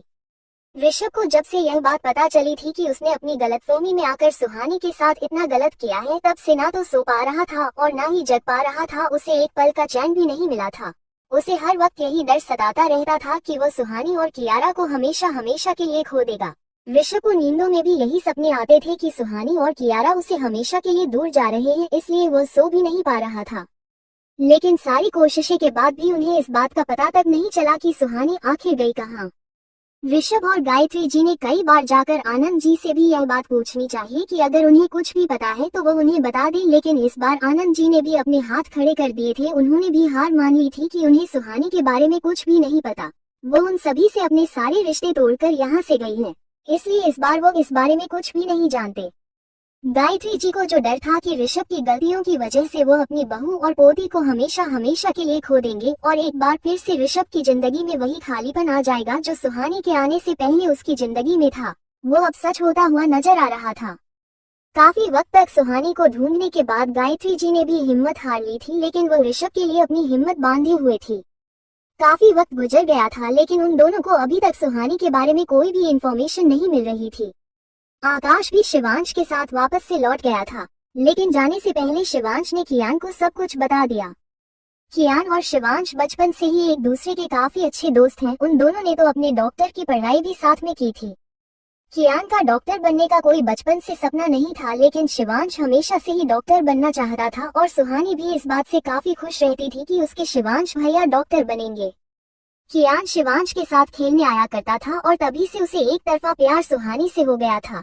सुहानी को देखकर हमेशा से ही कियान का लगता था जैसे वो कोई एंजल हो। सुहानी को डॉक्टर पसंद था, इसीलिए कियान शिवांश के साथ डॉक्टर बनने का सपना देखा और वो दोनों अपनी पढ़ाई करने के लिए बाहर चले गए। कियान चाहता था कि वो डॉक्टर बनकर सुहानी को प्रपोज करेगा और उसके बाद उससे शादी कर लेगा, लेकिन जब वो अपनी स्टडी के लिए बाहर गया हुआ था तभी पीछे से सुहानी की शादी उसके बड़े भाई ऋषभ के साथ हो गई। सुहानी की शादी ऋषभ के साथ होने की वजह से कियान को बहुत बड़ा धक्का लगा था। कियान का दिल टूटा था, इसलिए अपनी पढ़ाई पूरी होने के बाद भी, एक अच्छा डॉक्टर बनने के बाद भी कियान कभी घर लौटा ही नहीं। कियान अपने प्यार के बिना तो रह सकता था, लेकिन उसे किसी और का होता हुआ नहीं देख सकता था। कियान को जब पता चला कि सुहानी की शादी ऋषभ के साथ हो गई है तो हाँ, उसका दिल जरूर टूटा था, लेकिन उसके बाद भी यही चाहता था कि सुहानी जहाँ भी रहे बस खुश रहे। सुहानी खुश है यही जानकर वो अपनी पूरी जिंदगी गुजार सकता है। शिवांश जब जाने से पहले कियान से मिलने गया था तब उसने उसे वो सारा बता दिया जो पिछले वक्त में उनकी और सुहानी के साथ हुआ था। शिवांश आर्यन परिवार से हद से ज्यादा गुस्सा था, लेकिन वह जानता था कि कियान आर्यन परिवार का हिस्सा नहीं है। उसने बहुत पहले ही आर्यन परिवार को छोड़ दिया था और अपनी जिंदगी अकेले ही जिए जा रहा था। कियान आर्यन परिवार का हिस्सा होता तब भी शिवांश उससे मिलने जरूर जाता, क्योंकि वो दोनों बचपन के दोस्त थे। शिवांश तो खुद चाहता था कि सुहानी की शादी कियान के साथ हो और वह हमेशा खुश रहे, लेकिन उसकी विश पूरी होने से पहले ही सुहानी की शादी है ऋषभ के साथ हो गई। एक ये भी वजह थी कि शिवांश आनंद जी से नाराज रहता था, क्योंकि उन्होंने सुहानी की शादी ऋषभ के साथ होने दी।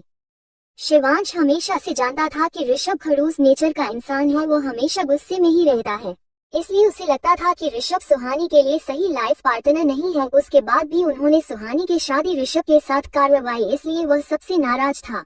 लेकिन सुहानी को अपने ससुराल में खुश देखकर उसने इस बात को एक्सेप्ट कर लिया था। लेकिन यहाँ आने के बाद जो कुछ भी उसने अपनी आंखों के सामने देखा, उसे देखकर उसे यकीन हो गया था कि वो गलत नहीं था। ऋषभ सही में उसकी बहन के लिए सही रिश्ता नहीं था। आज ऋषभ की वजह से ही सुहानी उन सब से दूर थी, वो अपने भाइयों तक को छोड़कर चली गई थी। लेकिन कियान ऐसा नहीं था। कियान ने बचपन से ही सुहानी का ध्यान रखा था, वो सभी की फीलिंग की काफी रिस्पेक्ट करता था। कियान काफी शांत स्वभाव और केयरिंग नेचर का इंसान है, और इसके साथ ही शिवांश ये भी जानता था कि कियान सुहानी को पसंद करता है। इसलिए जाने से पहले शिवांश कियान से मिलना चाहता था, और जब वो कियान से मिला तो उसने उसे वो सब कुछ बता दिया जो कियान अब तक नहीं जानता था। शिवांश को ये बात तो नहीं पता थी कि सुहानी और ऋषभ के बीच में एक्चुअल प्रॉब्लम क्या थी, लेकिन उन्हें बस इतना पता था कि ऋषभ सुहानी से बेइंतहा नफरत करता था। इतनी ज्यादा नफरत थी कि वो सुहानी और कियारा को अपनी जिंदगी में देखना तक नहीं चाहता था। ऋषभ ने बहुत बार सुहानी के साथ बदतमीजी भी की थी, और यही बात जब कियान को पता चली तो गुस्से में उसका खून खोलने लग गया, उसकी नसें तन गई। उसे उस वक्त इतना ज्यादा गुस्सा आ रहा था, उसे समझ में नहीं आ रहा था कि वह क्या करे। उसके अपने घर में सुहानी के साथ इतना कुछ हो गया, ये बात उसे बर्दाश्त नहीं हो रही थी। वो तो हमेशा उसे खुश देखना चाहता था, फिर उसके साथ इतना गलत कैसे हो गया। शिवांश से मिलने के बाद कियान सीधा आर्यन पैलेस चला गया। कियान जब आर्यन पैलेस पहुंचा तो गार्ड ने गायत्री जी को इस बारे में इन्फॉर्म कर दिया था। कियाना घर लौट रहा है, इस बात को सुनकर गायत्री जी खुश होने की जगह काफी ज्यादा डर गई थी। वो जल्दी से नीचे की तरफ गई ताकि वो कियान को ऋषभ से मिलने से रोक सके, लेकिन वो कियान को अंदर आने से रोक पाती है। उससे पहले ही कियान घर के अंदर आ चुका था। ऋषभ जो इस वक्त अपने कमरे से निकल रहा था, कियान को देखकर वो उसके पास चला गया। अपने भाई को इतने वक्त बाद अपनी आंखों के सामने देखकर ऋषभ को काफी खुशी हुई थी, इसलिए उसने उसे सीधे जाकर गले लगा लिया। वैसे भी ऋषभ इस वक्त जिस दौर से गुजर रहा था, उस वक्त उसे अपने भाई की सख्त जरूरत थी, इसलिए कियान को देखकर ऋषभ खुश था कि इस मुश्किल वक्त में कियान उसके साथ है। ऋषभ ने अपने भाई को गले लगाया था क्योंकि वो काफी वक्त के बाद अपने भाई से मिल रहा था। ऋषभ नहीं जानता था कि कियान घर क्यों छोड़ रखा है, वो कभी घर आता ही नहीं था। गायत्री जी ने भी सभी को यही कह रखा था कि कियान अपने काम के सिलसिले में अकेले रहना ही पसंद करता है। किसी को भी गायत्री जी के इस रीजन पर यकीन तो नहीं था, लेकिन उनके पास ये बात मानने के अलावा कोई और चॉइस भी नहीं थी। कियान उन्हें कुछ बताकर ही नहीं गया था, वो बिना बोले ही इस घर से दूर अपना फ्लैट लेकर रहने लगा था। ऋषभ ने जब कियान गले लगाया तो कियान का गुस्सा और भी ज्यादा बढ़ गया, और गुस्से में आकर उसने ऋषभ को जोर से धक्का दे दिया। अचानक धक्का लगने की वजह से ऋषभ खुद को संभाल नहीं पाया और नीचे जा गिरा। गायत्री जी जो ऊपर से नीचे आ रही थी, उन्होंने जब देखा कि ऋषभ गिरने वाला है तो उनके मुंह से अचानक ही जोर से निकला ऋषभ। गायत्री जी की आवाज सुनकर बाकी घरवाले भी वहां आ गए। बाहर आकर जब अपने सामने का नजारा देखा तो ऋषभ नीचे जमीन पर गिरा हुआ था और कियान बेहद गुस्सा लिए उसके सामने खड़ा हुआ था। ऋषभ को समझ में नहीं आया कि कियान उससे गुस्सा क्यों है और उसने उसे धक्का क्यों दिया, लेकिन वो सीधे ही जाकर अपने भाई से उसके लिए भीड़ तो नहीं सकता था, इसलिए ऋषभ ने खुद को संभाल कर खड़ा किया और उसके बाद उसने कियान के पास वापस आते हुए पूछा, क्या हुआ, तुम इतना गुस्से में क्यों है? ऋषभ को इतना नॉर्मल बिहेव करते देखा कियान का गुस्सा और भी ज्यादा बढ़ गया। उसे इस बात पर गुस्सा आ रहा था कि इतना सब कुछ होने के बाद भी ऋषभ नॉर्मल कैसे हो सकता है। ऋषभ को जब पता ही नहीं था कि कियान किस बात को लेकर उससे गुस्सा है तो उसे समझ नहीं आया कि वो क्या करे। उसे रीजन पता चले तो वो उसे समझाया जो भी प्रॉब्लम है सॉल्व करे, बिना वजह जाने ऋषभ घूस क्या ही कहे। ऋषभ ने जब दोबारा कियान के कंधे पर हाथ रखना चाहा तो कियान ने गुस्से में उसका हाथ झटक दिया। कियान ने एक बार और धक्का देता है उससे पहले ही ऋषभ ने उसके हाथ पकड़ लिया। ऋषभ ने गुस्से में कियान को शांत करते हुए कहा, हो क्या गया तुझे, एक तो इतने वक्त की बात तो घर आया और आते ही इतना गुस्सा। क्या हुआ है जो तू इतना गुस्से में है और मुझे किस बात की नाराजगी है तेरी। ऋषभ अपने भाई से बहुत ज्यादा प्यार करता था, लेकिन अपने भाई का ये बिहेवियर देखकर उसे अंदर ही अंदर और भी ज्यादा हर्ट हो रहा था। लेकिन इस वक्त वह अपने इमोशंस को सबके सामने शो नहीं करवा सकता था। ऋषभ के सवाल सुनकर कियान ने गुस्से में जलते हुए कहा, जानना चाहते हो ना आप किस बात को लेकर मैं इतना गुस्सा हूँ, तो सुनो। कियान उसके आगे कुछ बोल पाता उससे पहले ही गायत्री जी इन सबके बीच में आ गई। उन्होंने कियान को चुप करते हुए कहा, तुम चुप हो जाओ, हम बैठकर बात करते हैं। और यही क्या तरीका है अपने भाई से बात करने का, ये सिखाया है मैंने आपको, ये परवरिश दी है मैंने आपको। गायत्री जी को लगा था कि वो कियान को चुप करा देंगे और उसके बाद उसे प्यार से समझा भी देंगे, लेकिन आज कियान किसी की भी सुनने के मूड में नहीं लग रहा था। कियान ने गायत्री जी से नाराज होते हुए कहा, क्या समझाएंगे माँ आप मुझे, और क्या कब तक समझाते रहेंगे आप मुझे। कभी अपने इस लाडले को भी समझा दिया होता तो आज ये दिन नहीं देखना पड़ता। कियान की बातें सुनकर घर में किसी को समझ नहीं आ रहा था कि कियान किस बारे में बात कर रहा है, लेकिन गायत्री जी कियान गुस्से में देखकर बहुत ज्यादा डर रही थी। ऋषभ ने गायत्री जी को इस तरह से देखकर कहा, माँ बात क्या है, कियान किस बात को लेकर मुझसे गुस्सा है और आप इतना घबरा क्यों रही हैं। ऋषभ के पूछने के बाद भी गायत्री जी ने ऋषभ को कुछ नहीं बताया, लेकिन कियान ने अपना गुस्सा कंट्रोल न करते हुए ऋषभ से कहा, इसे क्या पूछ रही हूँ मैं बताता हूँ ना। कियान का एक बार फिर से सच बोलना गायत्री जी को पसंद नहीं आया। उन्होंने क्या उनको चुप करते हुए कहा, तू चुप हो जा, मैं सब संभाल रही हूँ ना। कियान ने गायत्री जी से गुस्सा होते हुए कहा, क्या संभाल रही है माँ आप, हाँ क्या संभाल रही है, मुझे भी तो बताइए क्या संभाल रहे हैं। सब कुछ तो बिगाड़ दिया आपने, कुछ साल पहले भी आपने मुझे इसी तरह चुप कराया था ना, क्या हुआ उसका नतीजा देख लिया ना आपने। कियान की बातें सुनकर गायत्री जी समझ रही थी कि कियान अब क्या बोलने वाला है। गायत्री जी ने कियान को चुप कराते हुए कहा, हमने कहा ना कि हम बैठकर बात करेंगे, मैंने आपसे कहा ना कि आप अपने कमरे में जाइए, हम बैठकर बात करेंगे बाद में इस बारे में, तो जाइए अपने कमरे में। घर में किसी को भी समझ नहीं आ रहा था कि गायत्री जी उन सबसे क्या छुपाने की कोशिश कर रही है, लेकिन आज कियान बहुत गुस्से में था और वो गायत्री जी की एक भी बात सुनने के मूड में नहीं लग रहा था। उसने गायत्री जी की ओर देखकर कहा, यही तो करते आए हैं आप बचपन से, मुझे चुप करने के अलावा आप और कर भी कह सकती हैं। आपके लिए सबसे ऊपर तो आपका ये लाडला बेटा ही रहा है ना, वो कुछ भी करे लेकिन आप उसे कभी कुछ नहीं कहेंगे, और अगर कोई उसके खिलाफ आज उठना भी चाहे तो आप उसे चुप करा देती हैं, और उसका नतीजा आप अच्छे से देख रही हैं माँ, लेकिन फिर भी आप उसे कुछ नहीं कहेंगे। कब तक अपने अंदर के गिल्ट के चलते आप उसकी गलतियों को छुपाते रहेंगे, कब तक माँ, कब तक चलेगा आपका ये सब, और कितने लोगों की जिंदगी बर्बाद करेंगे आप अपने इस लाडले बेटे के चक्कर में। उसने गायत्री जी की ओर देखकर कहा, यही तो करते आए हैं आप बचपन से, मुझे चुप करने के अलावा आप और कर भी कह सकती हैं। आपके लिए सबसे ऊपर तो आपका ये लाडला बेटा ही रहा है ना, वो कुछ भी करे लेकिन आप उसे कभी कुछ नहीं कहेंगे, और अगर कोई उसके खिलाफ आज उठना भी चाहे तो आप उसे चुप करा देती हैं, और उसका नतीजा आप अच्छे से देख रही हैं माँ, लेकिन फिर भी आप उसे कुछ नहीं कहेंगे। कब तक अपने अंदर के गिल्ट के चलते आप उसकी गलतियों को छुपाते रहेंगे, कब तक माँ, कब तक चलेगा आपका ये सब, और कितने लोगों की जिंदगी बर्बाद करेंगे आप अपने इस लाडले बेटे के चक्कर में। गायत्री जी नहीं चाहती थी कि कियान सबके सामने ये सब बोले, इसलिए उन्होंने कियान प्यार से समझाते हुए कहा, कियान हम आपको सब कुछ समझाएंगे लेकिन अभी के लिए आप प्लीज अंदर जाइए। गायत्री जी के समझाने के बाद भी कियान ने उनकी एक बात नहीं मानी। कियान ने गायत्री जी से कहा, नहीं माँ, आपके समझाने का वक्त जा चुका है, अब आप मुझे नहीं समझा पाएंगे और अब मुझे आपसे कुछ समझना भी नहीं है। आपका बेटा होने का फर्ज मैंने काफी निभा लिया, अब मुझे और नहीं होगा।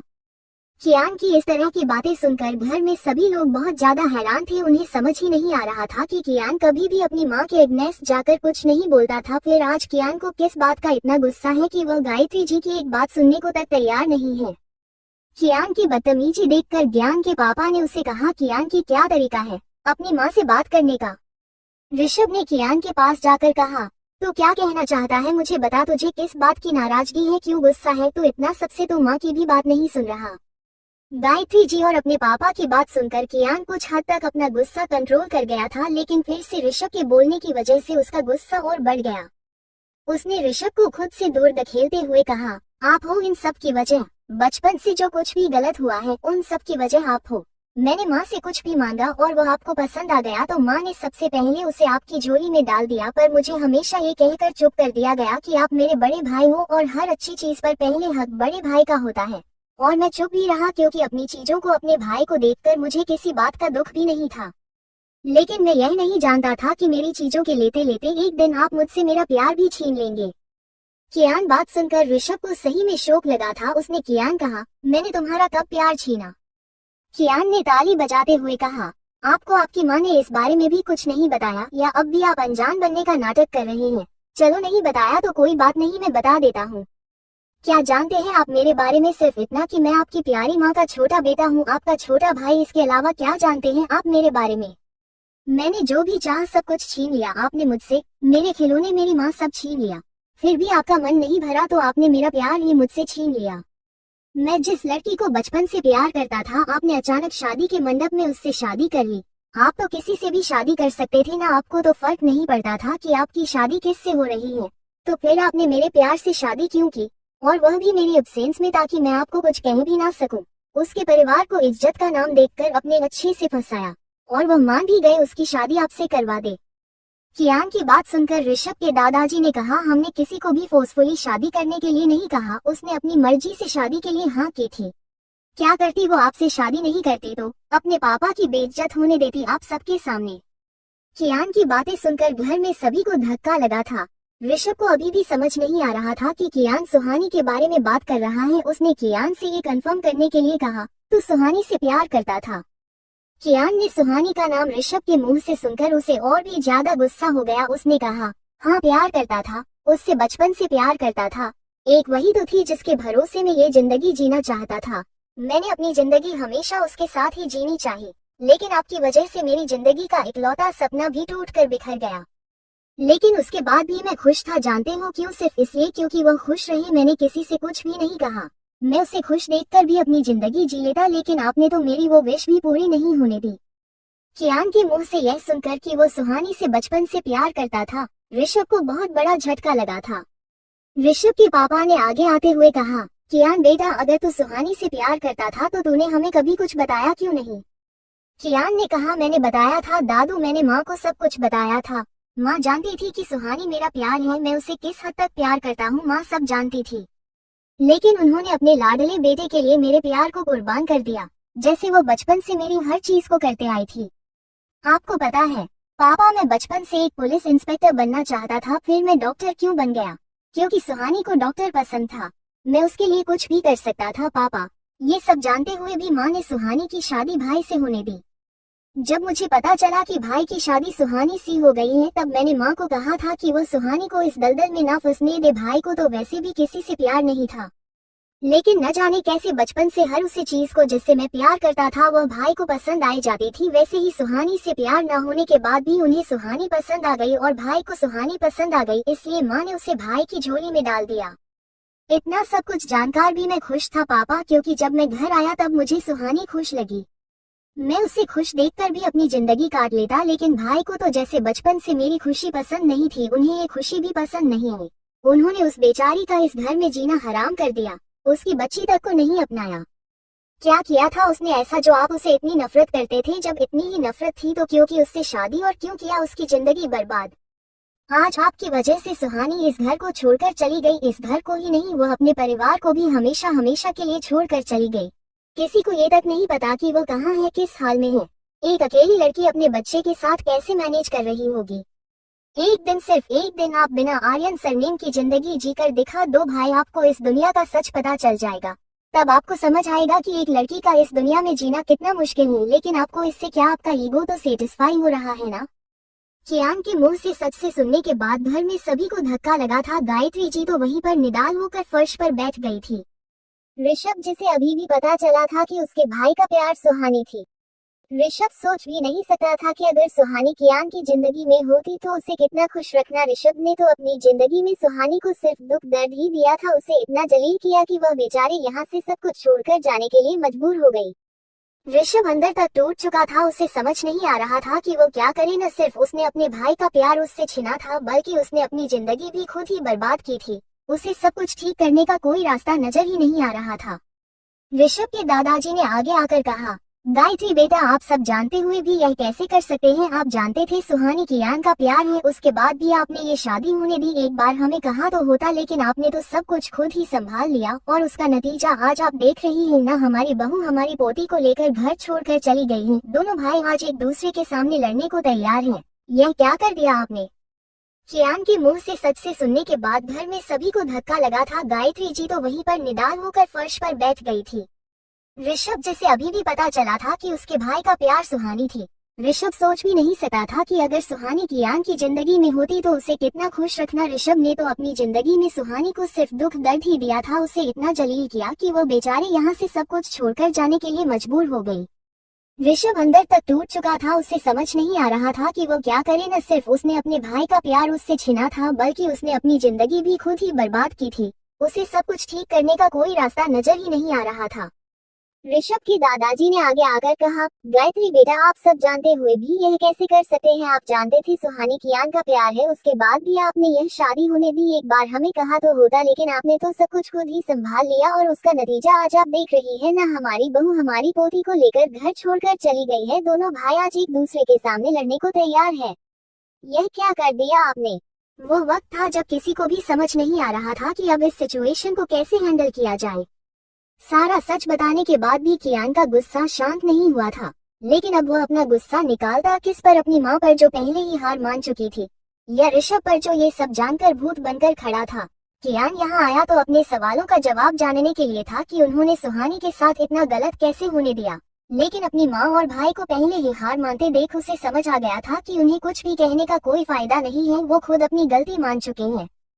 कियान ने अपना फैसला सुनाते हुए कहा, आपको जो करना था वो आप कर चुके, लेकिन अब मैं वादा करता हूँ कि मैं सुहानी को आपकी जिंदगी में कभी भी वापस लौटने नहीं दूंगा।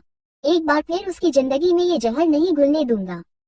इतना कहकर कियान वहाँ से वापस लौट गया था। कियान ने कह तो दिया था कि वो सुहानी को इस परिवार में दोबारा नहीं लौटने देगा, लेकिन वो खुद नहीं जानता था कि इस वक्त सुहानी कहाँ होंगी। ऋषभ को ये समझने में काफी वक्त लगा जो कियान उसे कह कर गया था। ऋषभ के दिमाग में बार बार कियान के आखिरी शब्द गूंजने लगे कि वो सुहानी को कभी भी उसकी जिंदगी में वापस नहीं लौटने देगा, और यही सुनकर ऋषभ पैनिक होने लग गया। वो जल्दी से वहां से भागकर अपने रूम में चला गया। ऋषभ के पापा किशोर जी ने ऋषभ को ऐसे पैनिक होते हुए देखा तो उन्होंने उसके पीछे जाने की कोशिश की, लेकिन वो उस तक पहुंच पाते उससे पहले ऋषभ ने अपने कमरे का दरवाजा बंद कर लिया। किशोर जी काफी देर तक ऋषभ के कमरे का दरवाजा नॉक करते रहे, लेकिन ऋषभ ने दरवाजा नहीं खोला। थक हार कर वह भी वापस आ गए। गायत्री जी अभी भी फर्श पर बैठे हुए आंसू बहा रही थी। ऋषभ के दादाजी सबसे दुखी होकर पहले अपने कमरे में चले गए। उन्होंने घर की सारी बागडोर गायत्री जी को सौंप रखी थी, लेकिन उन्हें नहीं पता था कि गायत्री जी से भी इतने बड़े गलती हो सकती है, एक ऐसी गलती जिसने उनके परिवार को भी बिखेर कर रख दिया था। दादाजी इस बात से काफी आहत थे। ऋषभ के पापा जब हॉल में वापस आए तो उन्हें गायत्री जी वहीं बैठकर रोती हुई नजर आ गई। ऋषभ के पापा को गायत्री जी के लिए काफी बुरा लग रहा था। उन्होंने गायत्री जी को संभालते हुए कहा, आप शांत हो जाइए, सब कुछ ठीक हो जाएगा। ये बुरा वक्त चल रहा है हमारे परिवार का, लेकिन ये भी बीत ही जाएगा। आप खुद को संभालिए। ऋषभ के पापा के कंसोल करने पर गायत्री जी खुद को संभाल नहीं पाई और वो उनके गले लगकर फूट फूट कर रोने लगी। किशोर जी ने काफी देर तक उनको शांत करवाया, तब जाकर वो कुछ हद तक चुप हुई। गायत्री जी का रोना तो चुप हो गया था, लेकिन वो अभी भी चुप नहीं हो पाए थे। उन्होंने रोते हुए ही ऋषभ के पापा से कहा, हमने तो सब सही करने का सोचा था किशोर जी, हम नहीं जानते कि इतना सब कुछ गलत कैसे हो गया। हम तो अपने दोनों बच्चों की खुशी चाहते थे, लेकिन हम तो एक को भी खुश नहीं रख पाए। ऋषभ के पापा जानते थे कि इस वक्त गायत्री जी पर क्या बीत रही है। उन्होंने अपनी पूरी जिंदगी इस परिवार को संजोने में लगा दी थी, लेकिन उनकी इतनी कोशिशें के बाद भी आज उनके बेटे ही खुश नहीं थे। उन दोनों की जिंदगी बिखरी हुई थी। उनका छोटा बेटा तो उनसे गुस्सा होकर घर छोड़कर ही जा चुका था। किशोर जी उसे संभालने जाते तो भी वो जानते थे इसका कोई फायदा नहीं होने वाला। पहले जब कियांग घर छोड़कर गया था तब उन्होंने उसे इस घर में वापस लाने की काफी कोशिश की थी, लेकिन उसने किसी की भी एक बात नहीं सुनी और खुद का अलग घर लेकर रहने लग गया। जब दादाजी ने इसकी वजह गायत्री जी से पूछी तो उन्होंने भी इस बात को टालते हुए ये कह दिया कि कियांग को हॉस्पिटल का काम ज्यादा रहता है, उसकी वजह से उसे अस्पताल के पास ही रहना है। वो बार बार घर आने जाने में उसका वक्त ज्यादा बर्बाद होगा, इसलिए वो घर नहीं आ रहा। अभी उसे अपनी मेडिकल फील्ड में काफी कुछ करना है, इसलिए वो इस तरह से अकेला रह रहा है। नहीं दादाजी को और नहीं ऋषभ के पापा किशोर जी को ये रीजन सही लगा था, लेकिन उनके पास कोई और चॉइस ही नहीं थी इस वक्त, क्योंकि कियांग ने उन्हें कुछ भी बताने से साफ मना कर दिया था। इसलिए गायत्री जी की बात सुनने के अलावा उनके पास कोई और ऑप्शन ही नहीं था। उन्होंने खुद से भी पता करवाने की काफी कोशिश की, लेकिन उन्हें भी कोई खास चीज नजर नहीं आया था। लेकिन आज कियांग के दिल का गुस्सा बाहर आते हुए देखकर वो समझ चुके थे कि क्यों कियांग इस घर को छोड़कर बाहर रह रहा था। किशोर जी ने गायत्री जी को कैसे तैसे करके चुप कराया और उसे अपने कमरे में लेकर चले गए। किशोर जी ने गायत्री जी को ले जाकर पहले बेड पर बिठाया और उसके बाद में पानी पिलाया। जब गायत्री जी कभी हद तक शांत हो चुकी थी तब किशोर जी ने उन्हें शांति से पूछा कि इतनी बड़ी गलतफहमी होने के पीछे की वजह क्या है, क्योंकि वो ये बात अच्छे से जानते थे कि चाहे कुछ भी हो जाए लेकिन जो कियांग बोल रहा है वो पूरा सच नहीं है। हाँ, ये कियांग को जरूर लग रहा होगा कि उसकी माँ ने उसके साथ नाइंसाफी की है, लेकिन गायत्री जी कभी भी अपने बच्चों के साथ कुछ गलत नहीं कर सकते, ये बात किशोर जी जानते थे। किशोर जी ने गायत्री जी से एक बार फिर से पूछा ऐसा क्या हुआ था कि कियांग की यह बोलने के बाद भी कि सुहानी उसका प्यार है, वो उससे शादी करना चाहता है, आपने सुहानी की शादी ऋषभ के साथ होने दी। गायत्री जी को यह उम्मीद नहीं की थी कि जो तनाव उनके और उनके पति के बीच में इतने सालों से चल रहा है, उसके बाद भी वो जाकर गायत्री जी से उनकी मन की बात जानने की कोशिश करेंगे। जहां आज आर्यन परिवार ने घर में हो रही सारी चीजों का जिम्मेदार गायत्री जी को ठहरा दिया था, वही किशोर जी आज उनसे उसकी सही वजह जानना चाहते थे। गायत्री जी सोच भी नहीं सकते थे कि किशोर जी को आज भी उन पर यकीन है। आज घर के जो हालात थे उन सभी का जिम्मेदार वो गायत्री जी को ठहराकर वो आराम से जा सकते थे, लेकिन नहीं, उन्होंने अभी भी गायत्री जी का साथ देना सही समझा। उन्हें अभी भी अपनी पत्नी पर पूरा यकीन था कि उन्होंने जानबूझकर कुछ भी ऐसा नहीं किया होगा जो बात आज उनके बच्चे कह कर गए हैं। अपने पति का अपने ऊपर विश्वास देखकर गायत्री जी की आंखें एक बार फिर से भर आई थी। गायत्री जी की आंखों में आंसू देखकर किशोर जी ने कहा, हमें आपकी आंखों में आंसू नहीं देखने गायत्री जी, हम जानते हैं कि आप कितनी बहादुर हैं, आप कितनी स्ट्रांग हैं, ये बात हमें आपको बताने की जरूरत नहीं है। आज आपके बच्चे भले यही नहीं जानते कि आपने इस परिवार के लिए क्या क्या किया है, लेकिन ये बात ना पापा से छुपी है और ना ही मुझसे। आप गलती से भी ऐसी गलती नहीं कर सकती जिसकी वजह से आपके परिवार पर कोई आंच जाए। इसलिए मैं अभी भी यही जानना चाहता हूँ कि फिर ये सब कैसे हो गया, ऐसा भी क्या हुआ कि आप अपने ही बच्चों की नजरों में गुनहगार बन गई। किशोर जी की बातें सुनकर एक बार फिर से गायत्री जी में हिम्मत आ गई थी। उन्होंने किशोर जी को बताना शुरू किया, गलती नहीं हुई थी कि किशोर जी, ये जाल था जिसमें हमारे परिवार को फंसाया गया था। जब पापा ने कहा था कि वो आनंद जी की बेटियों को हमारे घर की बहू बनाना चाहते हैं, उस वक्त हमने आनंद जी की बेटियों के बारे में सारी इन्फॉर्मेशन कलेक्शन करवाई थी। हम उन दोनों को पहले से जानते थे, लेकिन फिर भी एक बार तसल्ली के लिए हमने उनकी इन्फॉर्मेशन कलेक्ट करवाई। और जो आज ऋषभ के साथ हो रहा है वही कुछ साल पहले हमारे साथ भी हुआ। हमने जितनी भी इन्फॉर्मेशन कलेक्ट करवाई थी उसमें सोनाक्षी की इमेज बिल्कुल करेक्ट थी।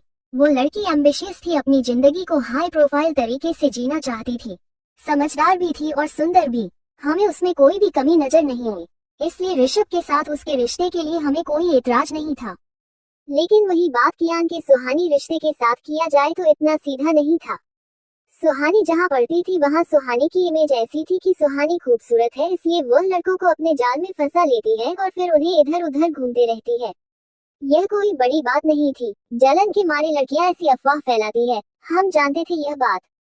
हमारे सामने कुछ पिक्चर्स थी, लोगों के स्टेटमेंट थे, उन सभी से एक ही चीज प्रूफ हो रही थी कि सुहानी किसी से भी सच्चा प्यार नहीं करती, उसे सिर्फ लोगों को घूमने का शौक है। सुहानी का एक लड़के के साथ अफेयर भी था। सुहानी तो अपना घर छोड़कर भी भाग गई थी एक लड़के के चक्कर में, ये सब रिपोर्ट हमारे पास थे। फिर क्या हुआ कि वो उसे लड़की तक पहुंच नहीं पाए, या फिर पहुंचने से पहले ही सुहानी का एक्सीडेंट हो गया, और एक्सीडेंट के बाद सुहानी को उसके पापा वापस घर ले आए। एक्सीडेंट के बाद सुहानी ने कभी भी उसे लड़के से मिलने की दोबारा कोशिश नहीं की, लेकिन वह लड़का कई बार उसके घर के बाहर चक्कर काटता था और इसी वजह से सुहानी के पापा ने उसे दूसरी बार जेल भिजवाया था।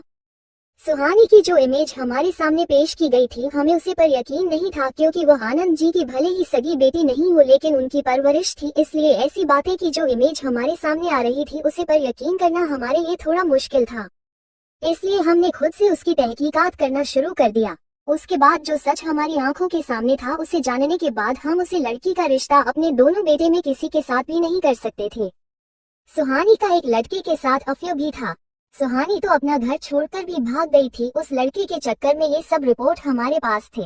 फिर क्या हुआ ये हम नहीं जानते कि वो उसे लड़की तक पहुंच नहीं पाई, और फिर पहुंचने से पहले ही सुहानी का एक्सीडेंट हो गया, और एक्सीडेंट के बाद सुहानी को उसके पापा वापस घर ले आए। एक्सीडेंट के बाद सुहानी ने कभी भी उसे लड़के से मिलने की दोबारा कोशिश नहीं की, लेकिन वो लड़का कई बार उसके घर के बाहर चक्कर काटता था, और इसी वजह से सुहानी के पापा ने उसे दूसरी बार जेल भिजवाया था। सुहानी की जो इमेज हमारे सामने पेश की गई थी, हमें उस पर यकीन नहीं था, क्योंकि वो आनंद जी की भले ही सगी बेटी नहीं हो लेकिन उनकी परवरिश थी, इसलिए ऐसी बातें की जो इमेज हमारे सामने आ रही थी उस पर यकीन करना हमारे लिए थोड़ा मुश्किल था। इसलिए हमने खुद से उसकी तहकीकात करना शुरू कर दिया। उसके बाद जो सच हमारी आंखों के सामने था उसे जानने के बाद हम उस लड़की का रिश्ता अपने दोनों बेटे में किसी के साथ भी नहीं कर सकते थे। सुहानी अपनी कॉलेज के सारे लड़कों से अच्छे से बिहेव करती थी, यह बात हमें समझ आती थी। इंसान का नेचर अच्छा होता है तो वो किसी में बुराई नहीं ढूंढता, ये बात आप अच्छे से जानते हैं, और यही सुहानी के साथ था। उसे सब अच्छे लगते थे, वो किसी के बारे में बुरा सोचती ही नहीं थी, इसलिए वो सबके साथ अच्छे से पेश आती थी, और उसी की इन अच्छाई को लोगों ने गलत समझ लिया।